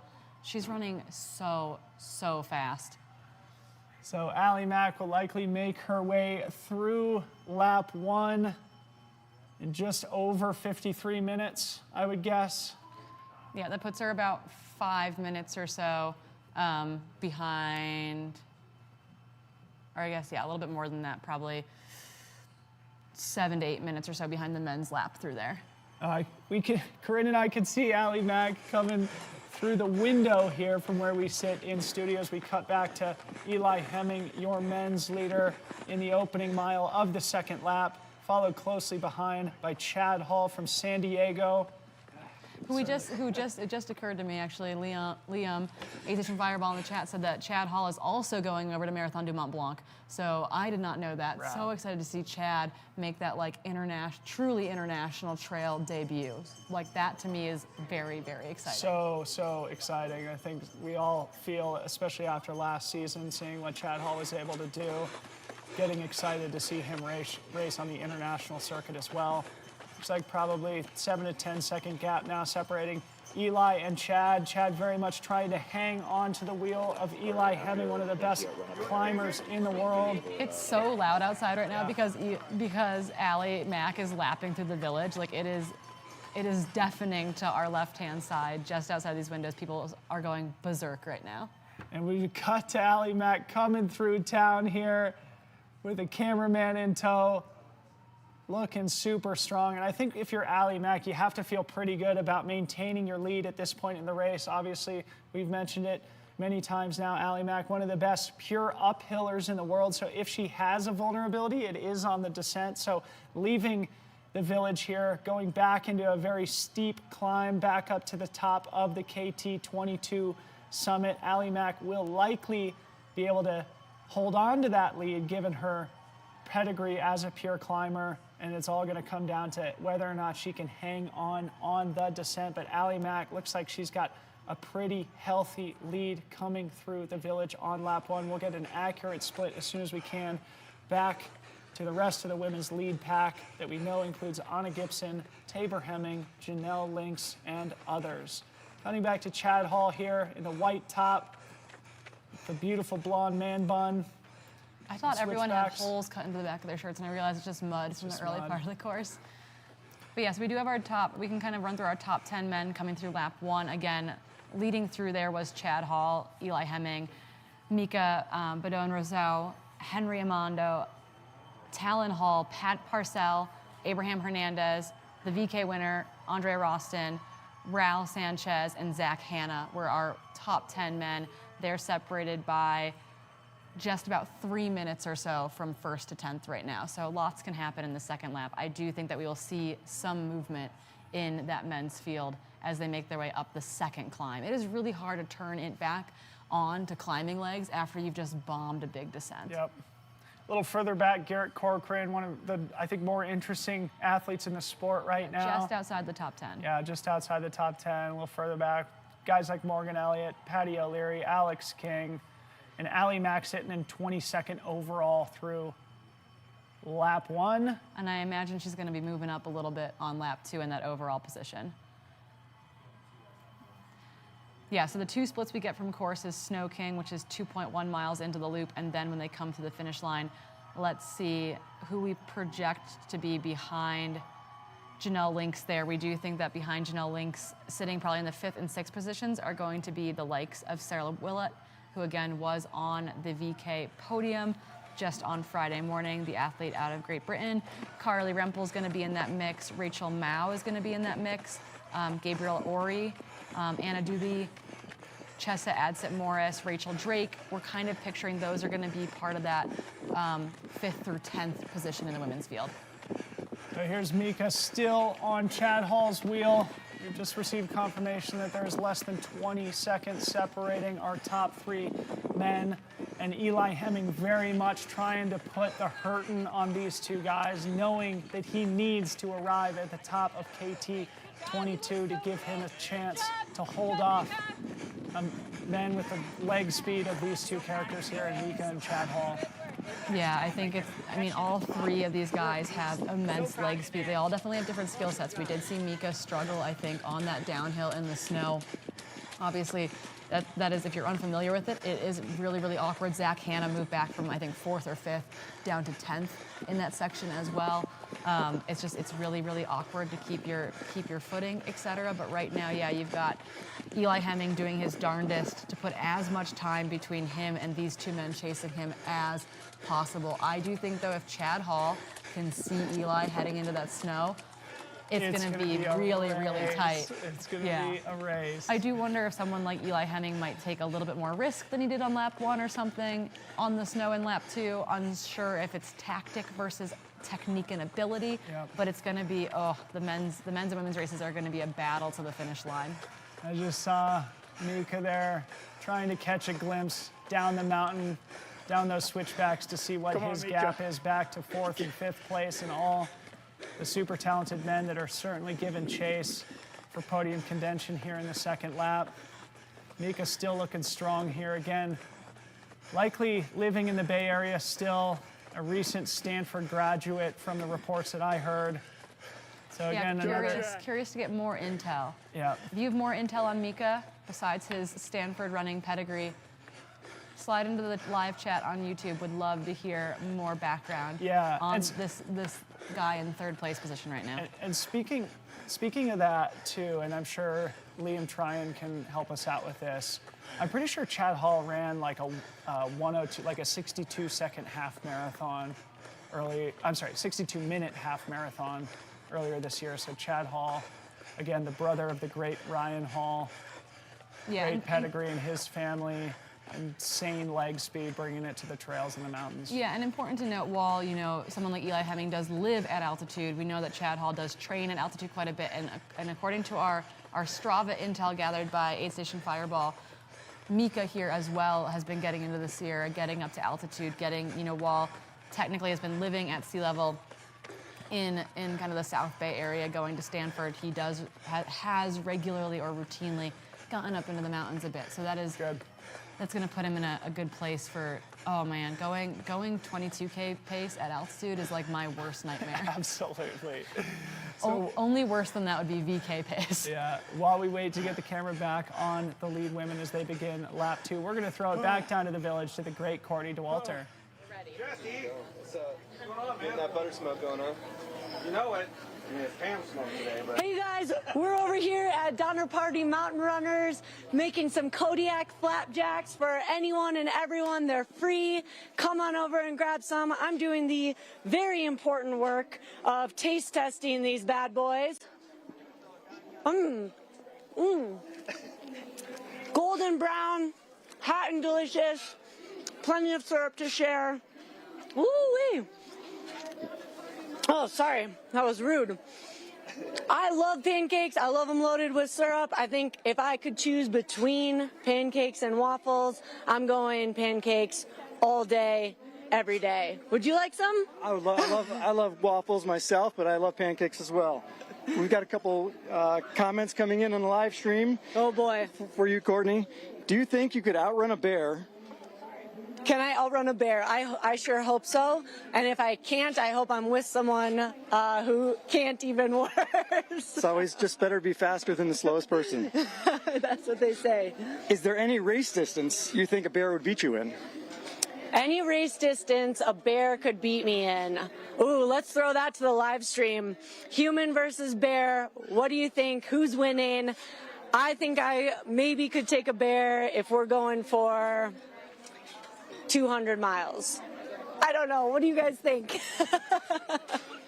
Trail runners are a weird lot. The next question is a bit different. Would you rather be stuck in a SeaWorld-sized tank with a great white shark or a knee-high river with a large anaconda? Your only weapon is a machete. Anaconda in a river or great white in a swimming tank?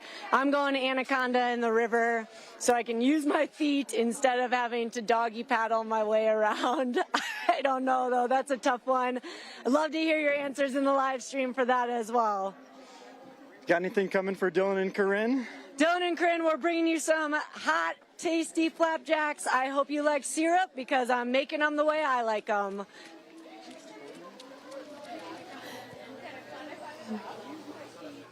Oh my goodness, pancakes on delivery. I did Give make me her some promise. flapjacks. Come on, don't those Kodiak cakes have some protein in them too? Or They something do. like that? They're extra delicious. We buy our mix from Costco. Oh, That's this our is Kodiak cakes. all right. But Great intel in the chat here from Liam Tryon. Mika ran a 32:41 ascent on Mount Tam 2 weeks ago. That's Ooh. the fifth fastest Mount Tam ascent of all time. that is a fast Tam. And Mount Tam is probably the mountain that's been time trialed more than any other mountain in the world. As we look back at Allie Mack, speaking of time trialing uphill, man, she looks smooth, Corinne. She looks so smooth, and we've got updates of our top 6 women through the village, so we've got to give that to you.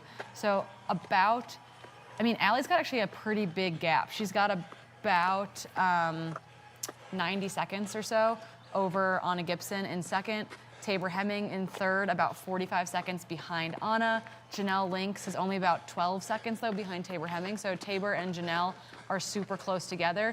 And then Sarah Willett is bringing up that fifth position, in the women's field today. My live tracker keeps switching over to the men's race. Wow. Apologies. I mean, but yeah, 90 seconds. I mean, that's a pretty remarkable lead for Allie to have through that first lap. I think near at the top of KT, it looked like it was more like 20. So as she was falling down the mountain, skydiving down the mountain, as we were joking about just a few minutes ago, it seems like Allie Mack was able to gain a greater advantage on the downhill, which was probably unexpected. But tons of cool young talent in this women's race. Back in 10th position is Andy Cornish, 22 years old, Jackson, Wyoming. Maybe chasing in Anna Gibson's footsteps there. So really, really cool to see. We've got Gabriel Ori of New York, of Orchard Park, New York, 24 years old, sitting in 8th position. Rachel Mao sitting in 7th. Really, really cool. Anna Doobie sitting in 6th. She ran the VK as well on Friday. So yeah, really, really fast group of women have made their way through the halfway point down here in the village, but Allie Mack is out front by quite a ways at this point. Allie Mack charging up the hill here. From going to not being sure if she was going to race to currently leading the race by 90 plus seconds is an Allie Mack move, and I'm really excited to see it from her. Absolutely. Always races with heart. You see her pumping the arms uphill. I can't wait to see her dog join her at the finish line. Yeah. So Allie McLaughlin firmly in the lead of the women's race. 90 seconds may not sound like a lot, but in a race of this distance, 90 seconds is a pretty commanding lead so far as she makes her way back up the hill.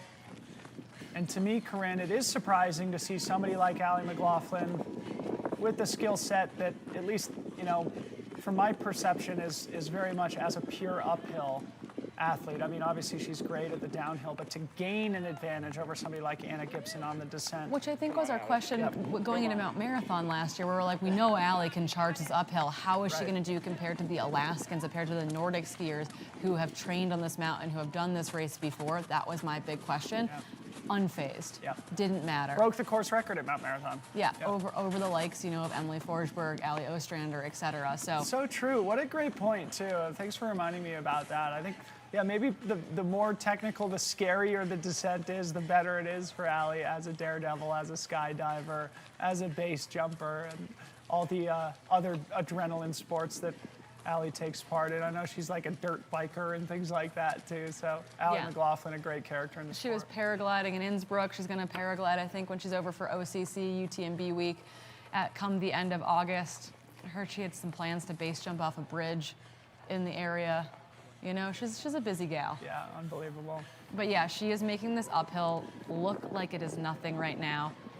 Allie Mack, I know that she wanted to come here for the community. She wasn't sure if she was going to make it here. She wasn't sure if she wanted to be here after kind of a tough week over in Innsbruck, just not quite where she wanted to be, I think, in her mental framework more than anything. And during the panel yesterday, I said, hey, Allie, we were so happy that you made the decision to come here, even if you weren't going to race, just to come see your people.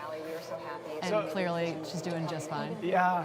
Let's come back to that because I think that's worth talking about, right? Like her going to the World Championships where she performed so well last year and being a little bit disappointed here in 2023. I just wanted to go back to this text message I referenced a little while ago from my friend Rick, who bumped into Allie Mack. He said in text to me, ran into a mountain running girl you know named Allie Mack from the Springs. We were paragliding at the same spot in Salt Lake City.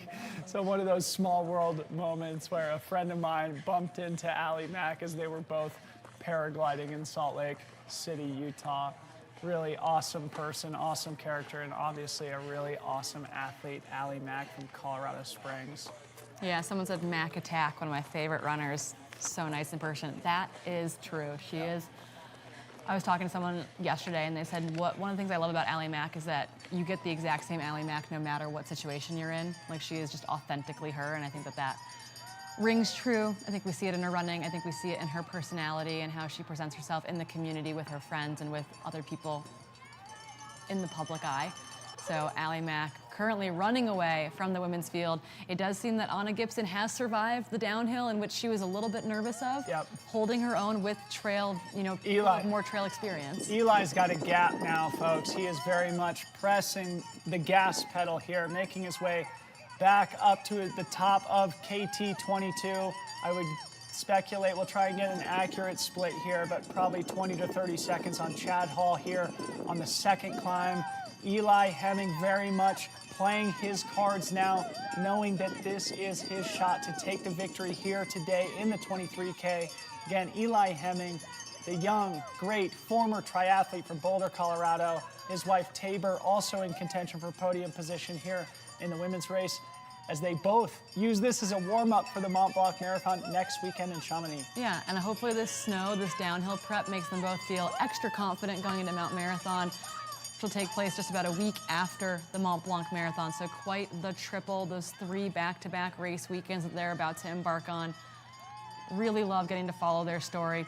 They're both just exceptional human beings on and off the track and trails. Coming to this age, he's going to take a moment, I think, to get something in that bottle, perhaps. We'll see if he stops for anything or not. Yeah, this is interesting too, right? You know, he's Blowing very on much through. redlining here, but he knows this is his shot. Any seconds spent wasted idling at an aid station are seconds he can't spare. So sometimes you do have to make those calculated decisions, take those calculated risks. Do you forego the aid station to help maintain the lead and potentially run out of fluids, electrolytes, and fuel on the descent? Of course, this is a 23K race. It's a little less dangerous than skipping races and 100 milers or those sorts of ultra distance events. Eli Hemming blasting through that aid station there. That got asked during the women's panel yesterday from the question, or the nutrition panel. A question from the audience was, do you guys stop at every aid station? And Rachel Drake said, my first 50K, I stopped at every single aid station. And then I got to the last aid station, and this woman just went blowing by me. And I was like, wait, what? That's not fair. And she's like, now I'm a little bit more selective about when I stop and when I don't stop. But Eli Hemming making his way over the top of the course. We do have an official split from him. He came through that Snow King aid station, mile 8.3 at 1:09:14 on the clock, hammering. So the next question is going to be, how much of a gap does he have on Chad Hall, on Mika, as they make their way to that same aid station? Probably in the next 30 to 90 seconds is my guess, pending what we saw earlier on the course. Yep, and one of the things that Eli mentioned on our panel yesterday was just how satisfying last year was, but also how frustrating it was for him in some ways, finishing second place several times. He finished second here at Broken Arrow in both the VK and the 23K. Corinne and I were talking about on Friday the incredible battle that he engaged in with Cam Smith in the VK last year, where the two of them went toe-to-toe basically all the way to the finish line. And then I think he finished, it was probably like 45 seconds back of Andy Wacker in the 23K last year. A double second place, certainly something to be proud of, but also a little frustrating for somebody like Eli Hemming, who certainly has all the skill, talent, and ambition to win these high-level races. He also finished second at the Whiteface Mountain Race over on the East Coast. He finished second at the Rut. He finished second at the Flagstaff Sky Peaks, part of the Golden Trail World Series, as we cut back to Anna Gibson. Yeah, Anna Gibson on your screen again. She's got that Trail Team logo on her crop. Again, that's that group that Andy Wacker has started, trying to bring young crossover athletes into the sport. So again, athletes that are going to compete in multidisciplinary sports. They're going to compete on the road, the track, etc. Coming into trail, they're going to compete as Nordic skiers, as cyclists, etc. Coming into the trail. So really excited to see what Andy has put together there. Mika is also kind of part of that crew as well, coming up as these crossover athletes, as young talent. So right now on your screen, yeah, Anna Gibson, she knew that she could climb really well. She felt really confident in her climbing ability, though she said she surprised herself during the VK, being able to take that win. She said, I'm not sure about my downhill ability, but clearly she's hanging with the big dogs. Hanging with the big dogs. I think it's important to say a few more words about this. I mean, we just mentioned Andy Wacker being the champion of the 23K in last year's race, taking the initiative, taking the leadership role to really identify and mentor and nurture the next generation. I think is a really admirable thing. Looks like Eli's got a pretty solid gap now on Chad Hall. There is Chad Hall. Let's see if we can get... Going back to this trail team thing and Andy Wacker, it's great to see him really like taking that initiative and trying to grow the sub-ultra category of trail running here in the United States. Corinne's got some great splits. Yeah, so the splits right now through that 8.3 mile mark. Eli Hemming came through there in 109.14, 110.55 on the clock for Chad Hall. So again, that was about that 90-ish second or so mark. Mika is about another 30 seconds behind Chad Hall. So that's 1, 2, and 3 through the Snow King 8.3 aid station. So right now it's really mostly downhill for these guys. They have a little bit of this KT 22 climb, and then they're going to really bomb the descent. But Eli is going to be trying to run every single step he can on this section wherever he can to try to increase as much daylight between him and Chad Hall. Chad Hall is not letting up whatsoever. He is still hammering this section. He's passing through, lapping through runners who are still currently on their first lap of the race. They've moved over to give him some room to come by. And Mika is not that far behind him. They had about 30 seconds at the aid station, and now it seems a little bit tighter than Let's talk about the head game here, because Eli obviously has his foot on the pedal, right? And he knows that he is earning this gap now up to 100 seconds, which is actually pretty substantial here in the opening couple of miles of the second lap here at the 23K. He knows that this is his shot. If you're Eli off the front, gaining the gap, what are you thinking here, Corinne? You're thinking go, go, go. You're racing. In my mind, it's not even like racing like... I like to race scared in this situation, and that's not a negative thing. Racing scared means that I can't lose a single second because every single second counts. That's like the mentality that comes in from a lot of like that triathlon world, that Nordic ski world, where you're like every second counts, every second costs me positions, many positions potentially. And so that's what you're seeing from someone like Eli Hemming. Every second counts. While he knows he's strong, he knows the guys behind him are strong, and that's going to actually motivate him to get the most out of himself on this downhill. And he's probably thinking, this is my shot. No more second places. Yeah, second twice in 2022 in the VK and the 23K. Among others. And here's Anna Gibson, speaking of second place in the women's race. F2, Anna Gibson, 24 years old, from Seattle, Washington, by way of her hometown, Teton Village, Washington. Again, at home in the mountains, even though she is currently having just completed her senior season at the University of Washington in Seattle. Anna Gibson, your VK champion on Friday, doubling back in second place here today as she makes her way up this massive climb here on the second loop. Yeah, and I think what we're going to have to do here momentarily is cut to a quick commercial break before we come back live to bring you our men on that descent and catching back up with Allie Mack as well. So don't go anywhere, stay right with us and get into the live chat. Let us know who you are rooting for.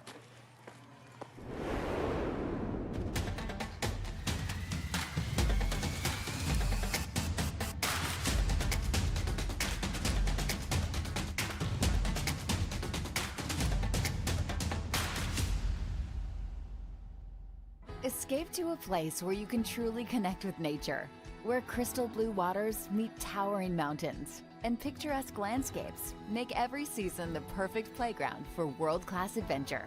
So dive in and feel what it's like to be on top of the world.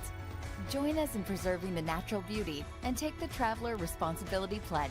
Be mindful of others and save time using free transportation services like Tart Connect. Learn more at GoTahoeNorth.com.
You know, of course, being a competitive person, like, yeah, I want to come win. But that has not been the first thing on my mind about Broken Arrow. Coming there, there's a lot of people that I'm excited to see. I'm excited to be in the village with everyone roaming around with Harley.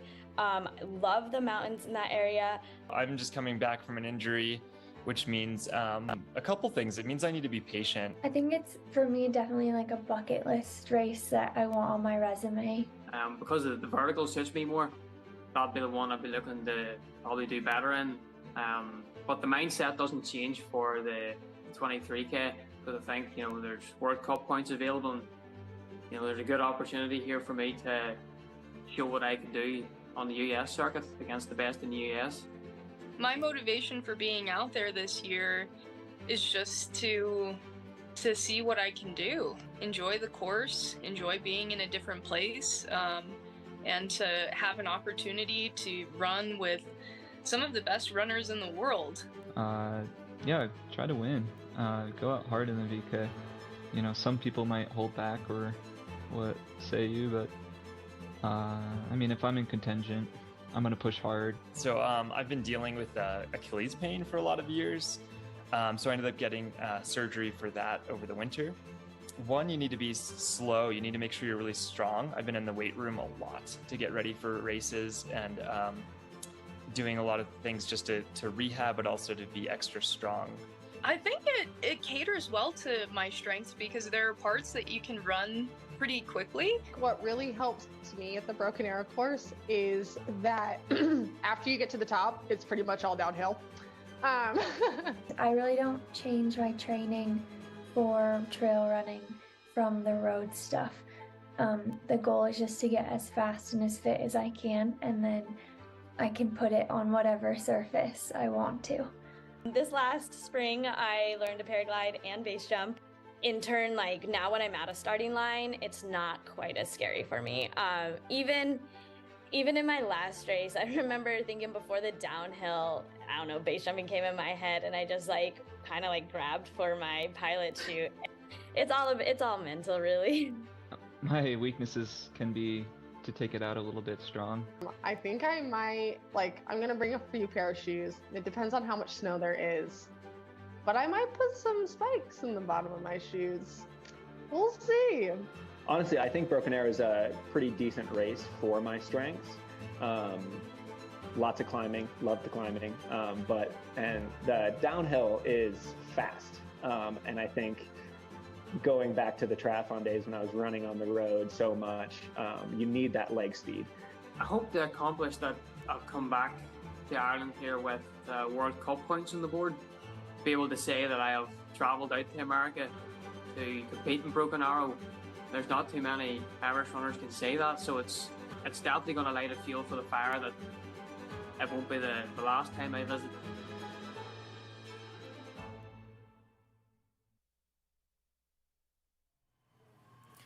And welcome back in studio here at the 2023 Broken Arrow Skyrace 23K presented by Solomon. I'm Dylan Bowman, joined by Corinne Malcolm as we continue to watch men's leader Eli Hemming absolutely charging up the hill. Flying, and he's, you know, with him lapping through the field, you saw him there. There's kind of like a nicer path where most of the field is, and he's running in the looser, chunkier stuff. Some of them are moving over to give him a little bit more of a direct line. But what we were just looking at here in studio is how tight positions M4 through M7 at the Snow King aid station were. There's about 15 to 17 seconds separating Henry, Talon, Garrett, Pat Parcell. What a tight group of men racing through those 4th through 7th positions. This downhill is going to be a big decision maker. Yeah.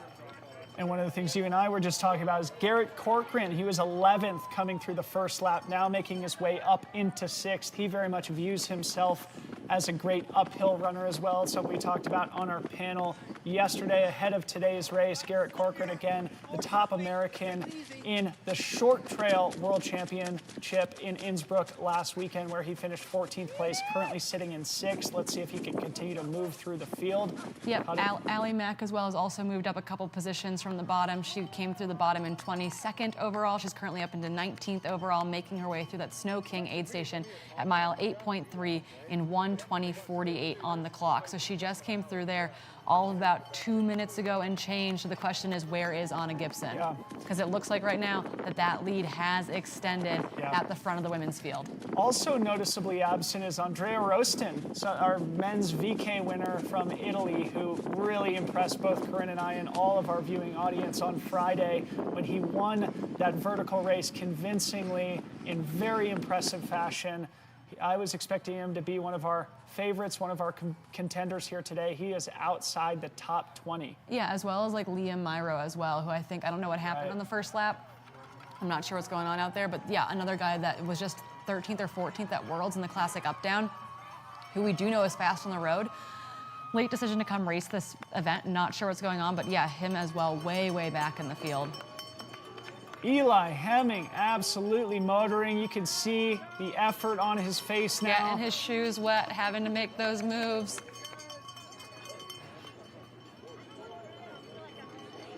Again, Eli Hemming picked up by Solomon at the end of last year alongside his wife and partner, Tabor Hemming, joining the Solomon team, the presenting partner of Watching Broken him navigate that a little bit, right? Little pats there, little pats to get by people. I mean, everyone in this sport is pretty darn nice, but the Hemming duo are pretty much as sweet and as nice as they get. It seems like it's probably pretty cool for those who are still out on lap 1 to be able to see the leaders come through on lap 2. It's one of the advantages potentially of dealing with this race adjustment here today. And if you are just joining us, I guess we should repeat. In today's 23K, we did have a delayed start and a course alteration due to high winds here in the Lake Tahoe region. So instead of a single 23K loop, they are doing 2 11K loops here today. Allie Mack marching through the briars, marching through the willows here. She makes her way up towards the summit of KT22, an iconic place in mountain running and in skiing history. Here in Palisades, Tahoe, a beautiful view. You can see Lake Tahoe there in the distance as Allie Mack still in that jogging cadence. And I think right now, if splits are accurate, we do not have a split yet for second female coming through Snow King, which means that Allie Mack has opened up a massive lead over the chasing Anna Gibson. and Tabor Hemming. So we will try to get an update there, and Janelle Link's sitting in that 4th position. We're going to try to see if we can get an update from the Snow King aid station, but as of right now, it does not appear that we have new splits from the chasing women in this race. Oh, we have camera people wiping out. We have runners wiping out. Okay, so Eli knows this is my shot. We'll see if he takes a look over his shoulder at any point, but recollecting back to the first lap, we started to see Chad Hall make up time on Eli Hemming here in the snowfield as they ran down the hill from the summit. He's passing the glissading mid-pack runners still out on their first lap. Eli Hemming well on his way to victory. And this is making me so anxious right now, like legitimately so anxious for him. Oh my goodness, he is bobbing and weaving. This is not easy. It's hard for people to move out of the way. They're in their race. It's also very snowy and very slippery. It's not an easy place to step aside. It's also not an easy place for him to slow down at all. You really can't apply brakes in snowy conditions like this. So he is really making good moves. Our camera runner just behind him almost lost it right there, but he's gonna come off the snow soon. Bodies everywhere. Goodness. Bodies everywhere as Eli Hemming. It's like a bowling alley. Yeah. I'm not sure if we'll have Zach Marion on the ground to give us his first-person interpretation of Eli's technique and body language. More people glissading down the snowfield as Eli Hemming keeps his balance, if only barely. Update from Snow King. Second woman through there is Tabor Hemming. Anna Wow. Gibson's tracker has not gone through there, and that puts Tabor Hemming 5 minutes behind Allie Mack at the 8.3 mile aid station. So Allie Mack has opened up a massive lead over Tabor Hemming and Anna Gibson. Yeah, massive is even an understatement in this context, Corinne. 5 minutes after a 90-second lead. That means she has put another 3.5 minutes into her competition in probably less than 3.5 miles. Allie Mack taking control of today's race. Janelle Links is now through there. She's about a minute behind Tabor Hemming. So Janelle Links and Tabor Hemming 2 and 3 right now. There's about a minute between the two of them. Anna Gibson tracker has still not come through Snow King. Part of me wonders too, like they're an hour 20 plus into this race. Anna's been training for the 1500, right? Like this is a big jump in distance. But look how fast Eli Hemming is going down this snowfield right now. This is absolute madness, and you can see the thousands of foot strikes implanted in the snow between all the races that have occurred here on the race course over the last 3 days. Eli Hemming finding a merciful patch of dry ground here as he bombs down the hill back towards the finish line in what he hopes to be probably the biggest victory of his career so far. And it looks like we do have Zach Marion ready to give us an update from the snowfield out on course. Zach, how are things going out there? The conditions have dramatically changed out here with 2K to go. With all these athletes coming through, you can see that the snow has turned into slush. And we had Eli go through 1 minute ago. He is our lead male, and we have no sight on male 2 right now. He's put a huge gap in on this. And to be honest, his first round through, he looked most comfortable on this terrain more than anyone else, just like Allie Mack in the lead. I think that this is a technical runner's dream right through here. This is where they're going to make the gaps. This is where they're going to increase the gap that they have, all right through here. And Eli knows he has to push hard because this final 2K, if Chad were to catch him, it would be a road runner's race because it's clear conditions after this. So thank you so much, Zach. You can see everybody Zach. behind me just going down in this terrain. The snow has softened up quite a bit. All the amount of athletes that are just crushing through it has softened it. It is a just mess up here, but so much fun to watch. We're in the best part of the whole course. We're going to send it back to you guys.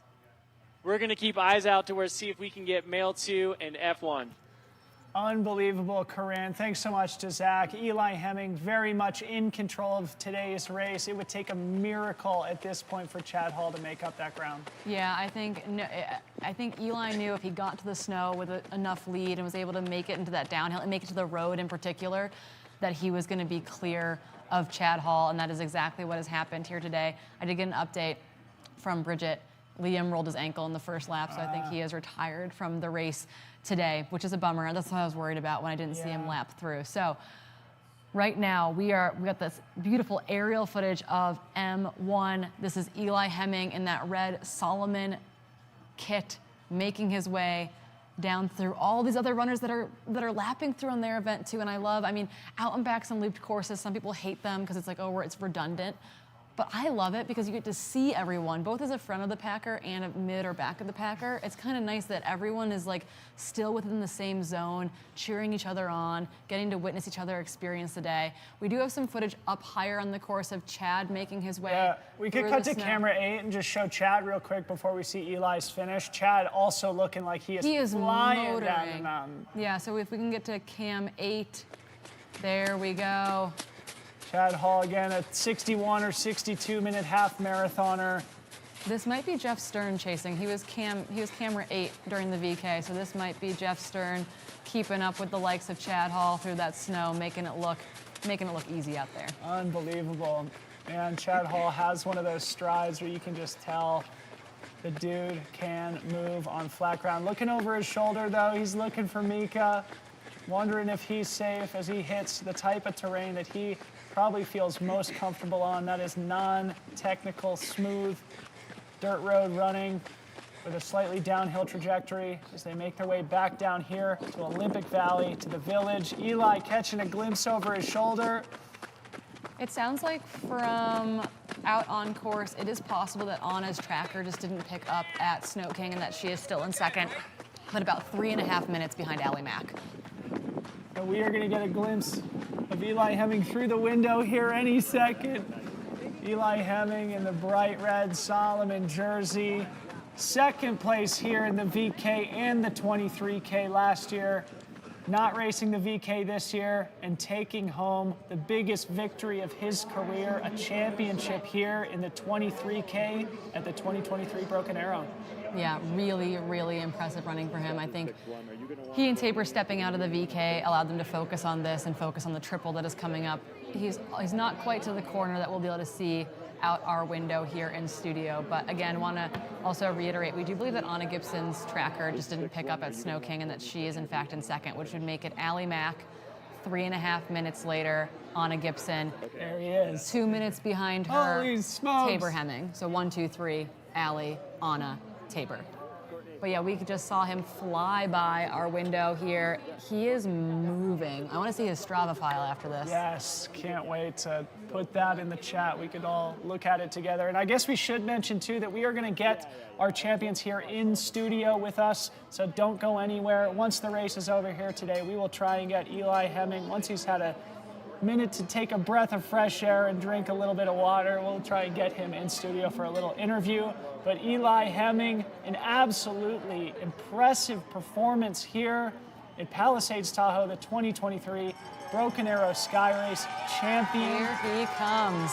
He's got to sort of wrap around the corner here. Yeah, they don't go directly to the bell this year. They kind of go down through the village almost and then loop back up into the finishing chute this year.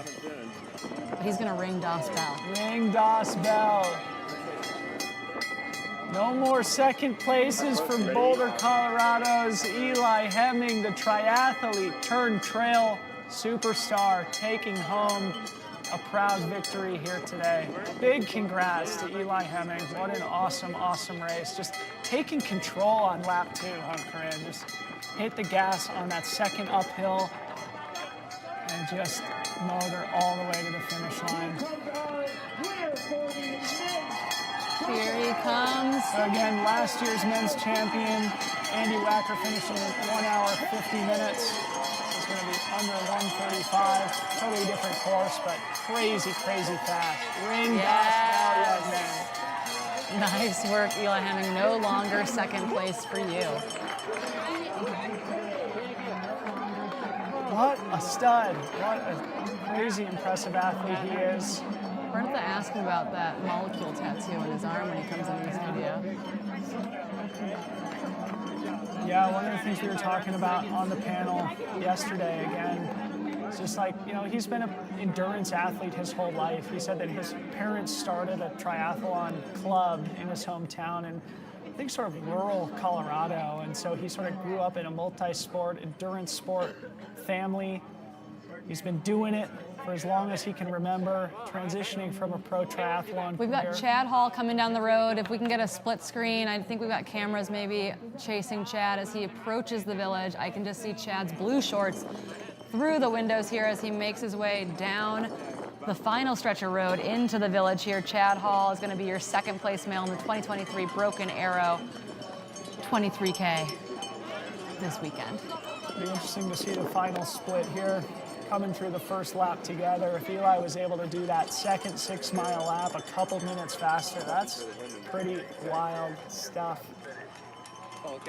Yeah, we can hear the applause as Chad Hall makes his way towards the finish line. We're going to see if our camera can pivot back to that shot of the bell as Chad Hall, go back to that maybe fixed finish line camera. There he is. Oh, we got our runner on him. Perfect. Chad Hall, your second place male here today. Sounds like he's going over to Marathon du Mont Blanc next week. That will be a rematch between him and Eli Hemming. Yeah, and another great result here for Chad Hall as he continues to rack up the resume in trail and Stairs in the mountain finish. races. That's brutal. Yeah, his form, his technique, you know, you can tell he's coming off that marathon training, right, where he's just doing endless intervals on the road, just developing the speed, create that just super smooth running cadence for Chad, easily transitioning from the roads to the trails. Also comes from a triathlon background, the younger brother of Ryan Hall, one of the all-time great American track and field athletes and marathoners. A great athlete in his own right, Chad Hall, ring das Bell.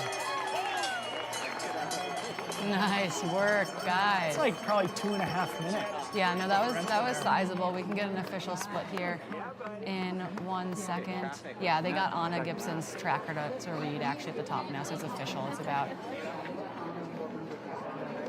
2:12 or so, yeah. Eli Hemming, Chad Hall, your first and second place finishers in the men's race. We are likely going to see Mika Bowden-Rousseau, the young buck from the trail team, the recent graduate of Stanford University, who will likely be our third place finisher unless he has lost time here on the second lap. Yeah, he is being chased by a group of guys that are all chasing each other, and kind of like as in cycling, right? Like harder being a solo person out front when there's a chase pack behind you. So true. Cutting back to Allie Mack, women's leader. Back to Mika here, who will indeed round out the men's podium here. Is he 24 years old, I think he is? Yeah, 23. 23 years old. Part of the trail team you mentioned earlier. Being mentored by the great Andy Wacker. Mika Boudon-Rousseau. Young man, welcome back to Palisades Tahoe. Huge third place finish for him. 1:38.35. I feel like Andy very casually introduced us to him the other day. Like, oh yeah, he jumped into the VK last year, but 1 year of actual, like maybe some trail time. Look how good he did this year, type of thing. So he's on the up and up. He had that taste of trail last year, and I think he's actually like finishing up his career at Stanford. Now he's really ready to come to the trails. Yes, he looks happy too. He looks gassed, as it should be after ripping 23 hard kilometers here in Olympic Valley. So fun, Corinne. So many new characters in the sport right now, Like 2 years ago, we didn't know who Chad Hall was. We didn't know who Eli Hemming was. We certainly didn't know who Mika was. And now all three of them on the podium here at Broken Arrow, one of the most important races in North America. We could cut to camera 4. We can see the great Allie Mack as she cruises down the hill here, comfortably in the lead of the women's race. The last split showed that she had about 2 minutes and 12 seconds over Anna Gibson, the VK champion from Friday. Allie Mack looking comfortably in control here as the women's leader. Yeah, she looks really, really smooth. We do know that at the top she had, about just over 2 minutes of a lead over Anna Gibson. Curious to know kind of what that changes, what that looks like. So basically she put another, 45 seconds or so to a minute on Anna on that climb. But I'm really excited to see Anna make it through today, experience that downhill, experience a much longer race than what she's been prepping for, what she's been training for. And really this this is an early Anna Gibson. Oh, totally. It's such a good point, Corinne. I'm glad that you mentioned that. It reminds me of what I was talking about with Eli earlier, about how last year it was like all about just gaining experience, developing the technical skill, right? Yep.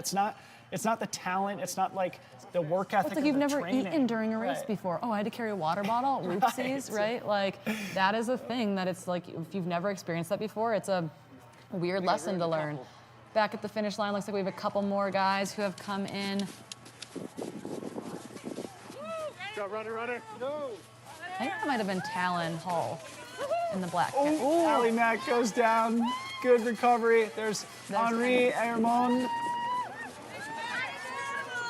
our Italian athlete who was on the podium at the VK on Friday. Oh, and there's Garrett Corcoran. Yeah, so right now officially, so yeah, Eli Hemming, Chad Hall, Mika, Talon Hall was fourth. That's a huge performance for Talon Hall. I feel like that is him like doing what we know he could do. Fifth, Henry, the young Italian, Garrett Corcoran in sixth position. That is a baller first through sixth. That's a baller top six as we see Ali Mack navigating the carnage up on course, barely keeping her own balance as she passes. That might be the 18-year-old that just finished. That might be Ali Paplin who just came in and ring that bell. 18 years old. Wow. And then I just saw Abraham Hernandez. That's Pat Parcell. Yeah. Wow. Holy Wow. smokes. So that was probably 7th, 8th, 9th there. Yep. In quick succession. Wow. I'm pretty sure an 18-year-old just snuck into that top Great race 8. from Pat Parcell too, huh? He's Massive race for Pat Parcell. local baller and certainly like, somebody who would probably view his own skill set probably in a longer distance, at least 50K plus here in the top 10 only. And as mountainous as possible as well. I think he has had the Desolations, like 7 summits of Desolation record on both foot and on skis. Like he is an absolute mountain maniac. Speaking of mountain maniacs, the 18-year-old getting high fives and fist bumps from absolute legends. Stud. So that's Ali Pampelon here from Boulder, Colorado, 18 years young. As I told Andy Wacker, you got to start recruiting younger, man. Sick. 1 hour, 41 minute, 33 second split for 18-year-old Ali Pampelon. Another new name we will likely be hearing from a lot more in the years to come. We come through the top 10 here. Still have... Yeah, that looks like we had Andre, Czech Republic, and Raul from Spain come in there, probably rounding out those 10th and 11th positions. I think we might have audio from Zach Marion if we can pipe that in. We've got Ali Mack, our F1, coming down right now. She is charging down this gully. Nice work, Ali. Good job. She is shredding, smiling, looking so incredibly great. She's got that 2K to the finish and an incredible gap at this point. All she has to do is maintain what she's got, and she's got the win in the bag. And arguably she made it right here on these descents, making them look so incredibly easy and enjoying yourself, having a fun time. Again, this course is going to favor the technical athlete every single time on these types of conditions. We've got so many athletes slipping and sliding down through here. This course has changed considerably on the second lap. This snow is softened. You've got hundreds of athletes who have gone through it by now. We have butt sliding happening all the way down this thing, and we have seen so many tumbles that these front runners on their second lap are going to have a heck of a time. It's going to be very different from their first lap to their second lap coming down through this. So as we are keeping an eye out for F2, we have so many other males coming through. Dylan, Corinne, this is back to you guys. We'll keep an eye out for F2 and 3. Ali is legitimately like leaning into the downhill here. It is such perfect form for a downhill, but on the snow in particular, we just saw her wave to the drone. Ali is having fun, and when Ali is having fun, Ali races well. And I think that's an important thing to remember, is that you have to be able to have fun out there on the trails. Yeah, such a great point. Just looking deeper down the results here. Between 5th and 11th, we have Italy, Mexico, the Czech Republic, and Spain all represented in the top 11 here in the men's race. Broken Arrow truly becoming one of those marquee international races, not just a marquee North American race. Big kudos to Brendan Madigan, the entire Broken Arrow team, for building this event into truly one of the best in the world. Allie Mack now onto the dirt road all the way to the finish. She is probably feeling quite satisfied with this after a disappointing couple of performances at the World Championship just last weekend in Innsbruck, Austria. Allie Mack coming through.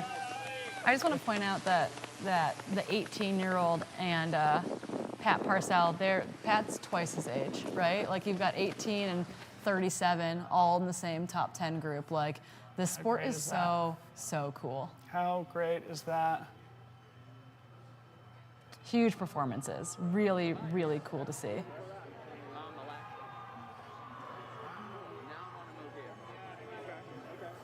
People are losing it outside the studio walls for the finishers that are coming in and for those that are lapping through right now. We anticipate we will see Allie Mack through our window here shortly. Right now on your screen, though, that is Anna Gibson, the NCAA standout on the track in the 1,500 meters, just finished up her NCAA career last week. Quick turnaround from NCAAs to Broken Arrow skyrunning. So Allie Mack was wrapping up the World Championship last week, and Anna Gibson was wrapping up NCAA track season. You can see a little bit of a difference between Allie Mack descending the snow and Anna Gibson. This is not easy, but once again, it makes you appreciate too, like how good Allie is on this terrain as well. Like Anna Gibson is so talented, when you watch Allie versus Anna descend that, it's still night and day. And we've got Eli Hemming in the building here, the men's champion. So as soon as we see Allie Mack and a few of the top women finish, we're gonna pull Eli into the studio here for a quick interview. So don't go anywhere as we watch Allie Mack smash this dirt service road on the ski resort, hugging that right side. It looks a little softer over there. So she can go max effort, full gas downhill, not looking over her shoulder. Staying out of trouble over there. Yep. Yeah, absolutely flying on this downhill. And I imagine we'll see Harley, her dog, greeting her at the finish line. Smile on her face. Rocking her Hoka kit, new to the Hoka team this year.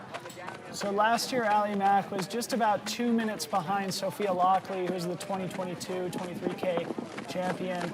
And let's see if she's able to win by at least that margin here today as the 2023 Broken Arrow Skyrace 23K champion. Allie Mack going from second place to first place here at Broken Arrow. No VK for her this race weekend. It'll be interesting to hear from her whether that left her feeling a little bit more fresh here for Sunday's race. Yeah, or just gave her the time to actually get into the right headspace to want to toe the line. I think that was a big deal for her, was making the decision to come and then making the decision to race. She really had to get herself into the right headspace to feel like she was going to go have a good time out there. So a couple more switchbacks here for Allie Mack before we see her charge down the finishing chute. Big thank you to our production help from UltraSignup. So cool to see UltraSignup.com pivoting from not only being a registration platform, but to being a full-blown media house, also doing race day live streaming. They also send out a great newsletter. Corinne, you host a podcast with the good people at UltraSignup too. Yeah, Buzz Burrell is out there on the mountain somewhere. We should probably try to track him down as well. He's my co-host for the Trailhead podcast. We're actually going to record later today to talk about his Broken Arrow experience and my Broken Arrow experience on this side of the camera. But oh my goodness, what we can see on our side is we've got some other cameras up, and Anna Gibson isn't off the snow yet. She's almost to the road, but she's not 100% clear of the snow. She's going to be on that section shortly. So Allie Mack is going to take this by several minutes, I would say. My guess is that she has extended her lead over Anna Gibson at this point, which means that we're looking at Allie Mack taking the win by probably 3 or so minutes. would be my current public math that I'm willing to do. Yeah, potentially even more. An amazing day from an amazing athlete, Allie Mack, and certainly not representative of any lack of talent from Anna Gibson. What I was saying earlier, you know, just like Eli, right? He was saying about the panel yesterday, just need to gain experience, need to just develop the technical skills. Anna Gibson very much doing that here today. Likely take home a second place performance in her first broken arrow. A great place to build from for the future. Allie Mack's coming into the village here. Things are getting really loud outside. Your women's champion in the 23K at the 2023 Broken Arrow Sky Races presented by Solomon is going to be Allie McLaughlin. She is flying past our windows right now to thunderous applause. Can't wait to watch her around this next couple corners. Unbelievable, Allie Mack. Where's Harley? Bring us the dog. Enjoying every moment of it as we see Mael Backhausen there with the GoPro. Big shout out to Mael. He's been manning the Broken Arrow social channels all weekend, working hard, as is everybody from the Broken Arrow organization. Making it possible for Corinne and I to sit here in studio and bring this great story to you as we watch your champion, Allie Mack, round finishing turn. Come on! Oh my goodness. Adoring golden retriever, the dog that follows her everywhere. Her Allie best Mack, friend. her best friend.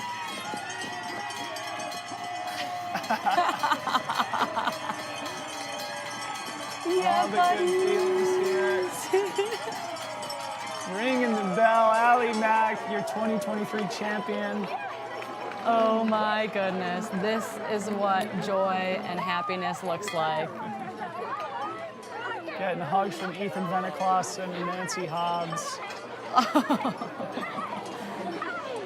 Yeah, last year we didn't know it was her dog when it charged at her in the finishing chute, and we got a little bit concerned for her safety.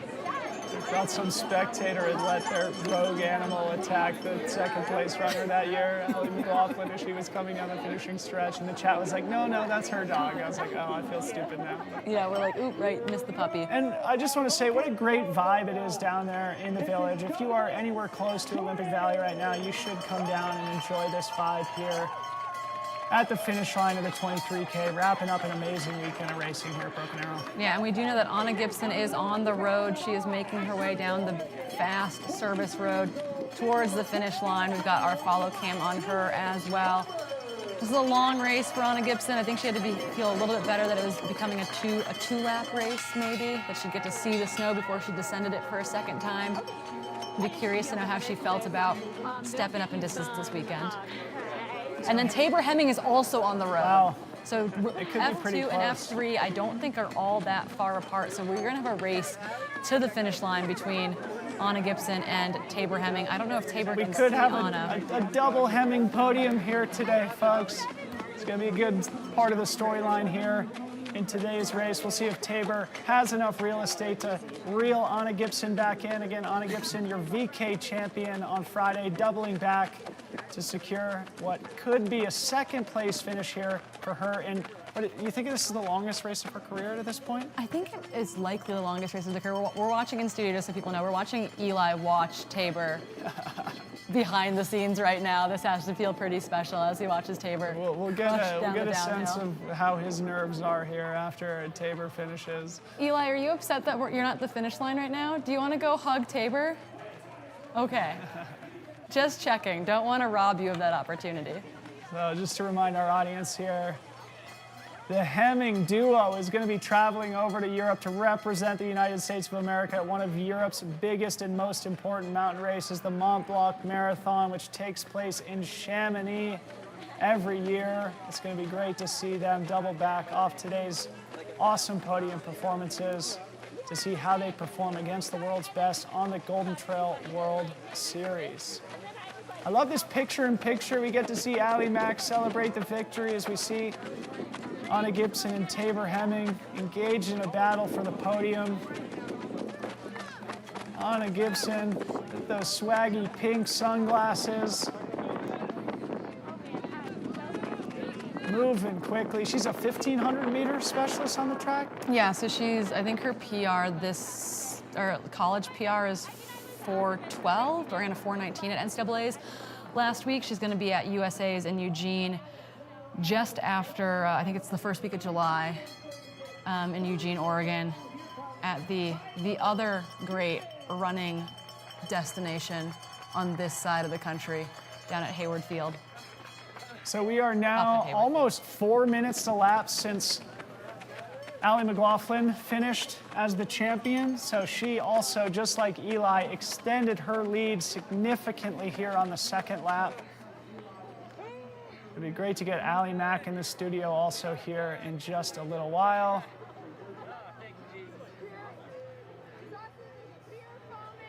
And Anna Gibson still has a little bit to go, so I mean, this gap could be quite substantial, Corinne.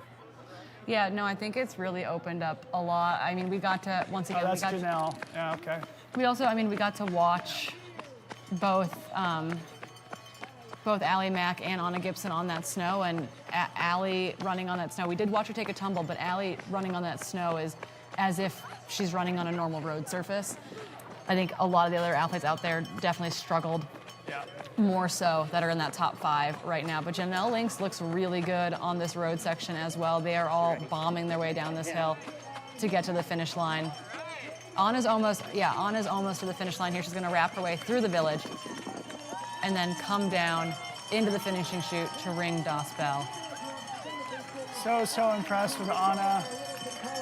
Again, a big shout out to Andy Wacker and the trail team for identifying athletes like Anna Gibson, for identifying Nico, our third place finisher in the men's race, giving them the resources, the knowledge, the mentorship to be successful on the trails, and to show these great young athletes that there's other opportunities than just pursuing a professional career on the track and on the roads, and that the trails offer a welcoming home and a wonderful community and a great opportunity and platform to compete against amazing athletes. Anna Gibson's going to be your second place female today in the 2023 23K here at the Broken Arrow Skyrace. In my mind, this is really exciting. I'm anticipating that this is better than she hoped for in this race. She was really worried about the downhill portion of the course, and I'm thrilled for her to cap off her weekend with a first in the VK and a second here in the 23K, and she's taking home a nice chunk of change. I mean, just thinking back to last year, Allie Mack was first in the VK, second in the 23K, Anna Gibson following in Allie's footsteps. Yes. 24 years young, ring Das Bell, Anna Gibson, incredible weekend for her.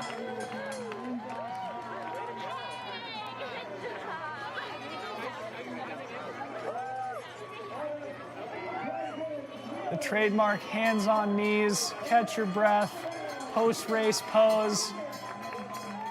Anna Gibson looks like she's got some glitter on the cheeks to razzle dazzle of the day, you know? Razzle dazzle sparkle swag. power.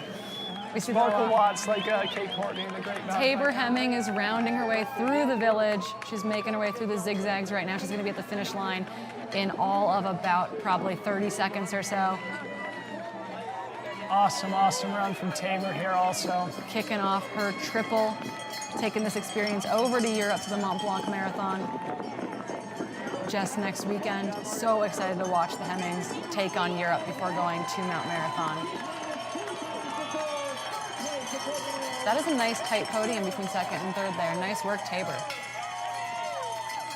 Podium performance there for Tabor Hemming to add to her husband's win here in the men's race. Double Hemming podium here today. Big smile from Tabor Hemming. A great warm-up for next weekend's Mont Blanc Marathon. There's Loomis filming on that section as well, it looks like.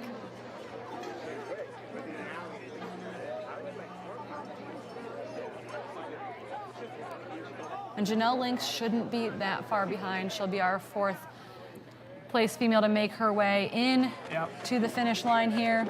Janelle looking strong, looking smooth. This is the Janelle that we've been waiting to return. She had a great run at the GoPro games over in Vail just last week, rubbing elbows with Danny Moreno, Nicole Miracle over there as well. Really, really cool to see kind of her coming back into form after missing much of last year due to injury, really giving herself the time and space to come back really, really strong. I think we're going to see a lot from Janelle this year. I hope to see her mix it up in the Golden Trail Series, mix it up in the Discreet Series. She is a fast mountain athlete.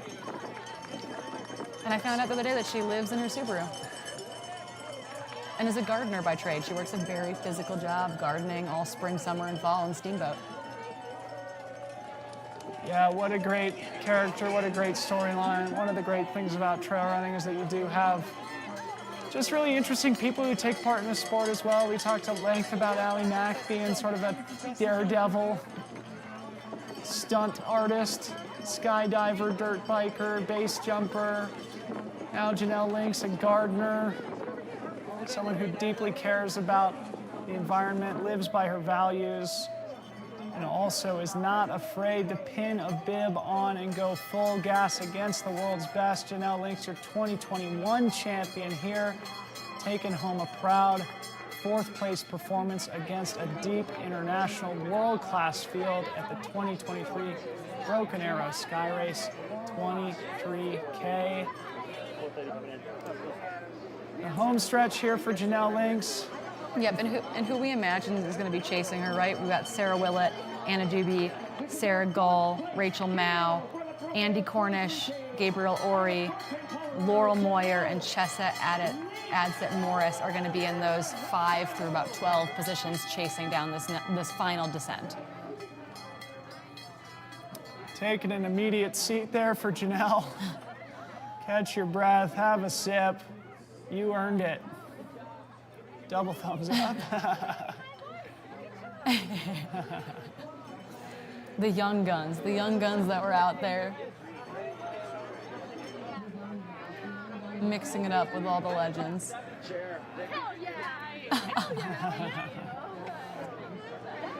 Gotta love the sportsmanship. Allie Mack hanging out, greeting all of her fellow competitors. Everybody gave it their all out there today. Allie Mack came out the best on the day, but certainly each and every one of these finishers so far are top class athletes. Hugs galore at the finish line. You love to see it. It's what it's all about. Yeah, no, it's like everyone is trading tales, stories from the trail, how things went, where they went wrong. Did they like the snow? Did they hate the snow, etc.? Did they survive the snow? Best part, right? You just go full gas and suffer for 2 hours, and then you just give a bunch of hugs. We got calves coming in. Who are we following? We need our unidentified camera to go calves a little bit higher.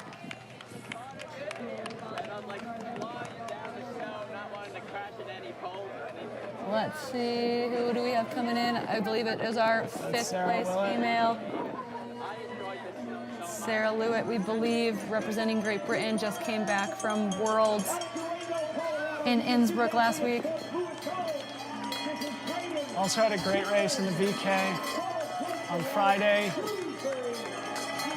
Corinne and I are standing up in studio here. It's too exciting to sit down anymore. Trying to stretch it out a little bit. Stretching it out, ringing the bell.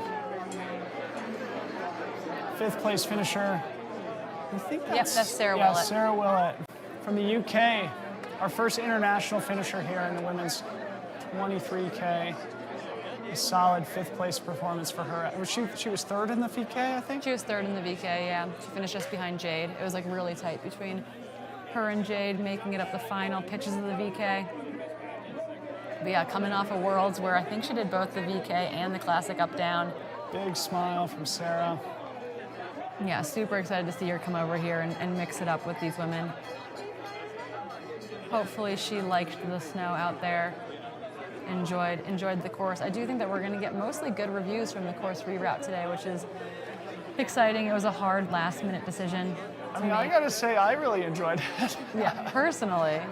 Dylan really enjoyed it in studio, but yeah, I'd be curious to hear from the runners out on course today what they thought of this looped course we had to go to due to the wind. We had wind gusts of 70 miles an hour up high here at Palisades Tahoe. So we kept our runners on the lower section of the mountain, utilizing the 11K course from yesterday, doing 2 laps of that course, making that pivot really, really smoothly early this morning as we all sat around here in the studio saying, what are we going to do? The trams can't run. We can't get medics up on course. Yeah, I mean, pretty impressive to see how they rolled with the punches too, Corinne. I mean, like this morning, the two of us arriving and walking into a studio of composed but nervous. Serious and nervous, yeah, looking production staff and race organization staff who had to figure out a way to, you know, sort of make lemonade with the lemons that they had, right? And a lot of gusting wind, no ability to run the tram, got to reroute the course. It turned out to be a spectacular day. And it just gave us another hour to warm up. Yeah, we got to eat snacks. It was really awesome. We We actually had food today. We did. We were able to go get a little bit of breakfast as we await the second half of the women's top 10 here. Where are we expecting to come in next? The tracking's a little bit weird here. Yeah, so we expect Anna Doobie to be our next athlete in, but we are going to split our screens, go to a little bit of an athlete vignette while we wait for our 6th, 7th, 8th women to come into the finish line here in not all that long. So don't go anywhere. Stay right here. Join us in the live chat. We'll be back in just a couple minutes. I think it's important and interesting about Broken Arrow is that there's something called the WMRA World Cup, and Broken Arrow is part of it. And this is a really prestigious set of trail races that are sub-ultra, which is near and dear to my heart. And almost none of them are in America. And Broken Arrow is really changing that. I feel like it's one of the few sub-ultra races in the US that has somewhat of a level of international acclaim. I'm a super competitive person. And honestly, like when I was getting into trail running, it was like, this is super fun and I love to push myself and try to be as good as I can be. And so Broken Arrow was that place that we're told by everyone, like, okay, if you want to get some competition early on, go to Broken Arrow. I'd heard that Tahoe is a beautiful area, and I really wanted to see a part of the country that I hadn't seen before. You know, the snow is going to be really interesting this year. I've heard in years past, I've heard less about the 2017 year, so I'm excited. The environment too of making it such a community, like I think they try really well to like envelop everybody in the festivities. I'd always had it in the back of my head that if it ever did come up, the opportunity to travel over to America, I would take it. It's a new country for me to visit, and especially when I hear the stories about Broken Arrow and I see the pictures from it, just the landscape that it takes place in. For me, it's just a different experience, and it's one that I'm very much looking forward to. Tahoe is really special to me, and my mom and my dad got married out in Tahoe. They got married out on the lake. So back in 8th grade, I also did a 100-mile bike ride, and it was to raise funds for cancer. And in 8th grade, that was pretty close to home to me as to why I did it, because my dad passed away from cancer when I was in 5th grade. So Tahoe was definitely super special.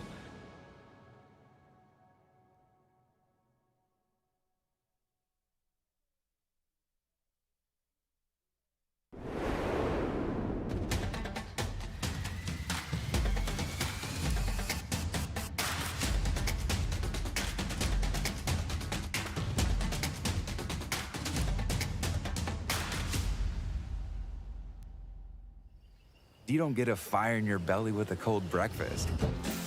You gotta light that sucker up with the good stuff. The real stuff. Whole grains and a whole lot of protein stuff. Eating hearty sets the table for epic days ahead.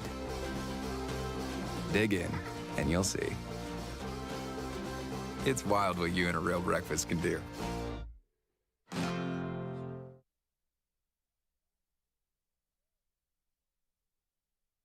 Stop that. Stop that. Yeah, I hear him chat to the noise. Can't stop for the talking. I hear him chat with the boys. Nice keep walking, yeah. Just too sharp with the prize. Let them tell me I'm awesome, yeah. Hot like fire on the pine. If you wanna touch me, I'm please use Nation. My name is Jeff Vierling, co-founder of Tailwind Nutrition.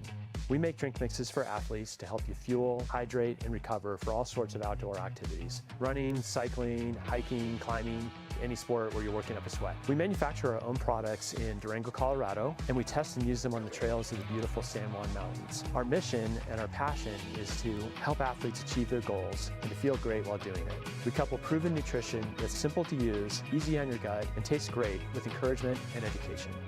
You can think of us as your support crew. We're right there with you doing whatever it takes to help you get across the finish line with a smile on your face.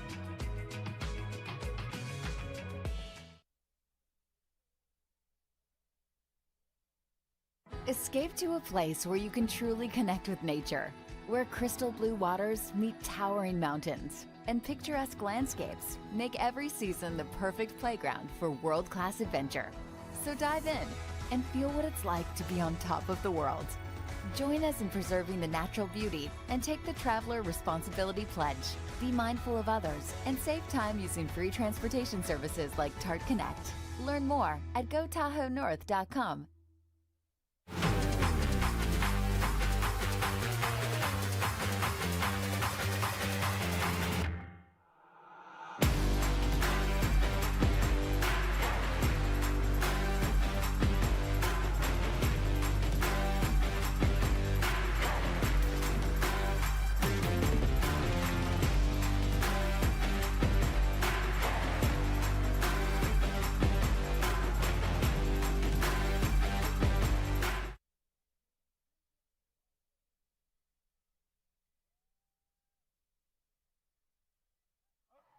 Okay, welcome back to the 2023 Broken Arrow Skyrace presented by Solomon. My name is Dylan Bowman, joined by Corinne Malcolm all day.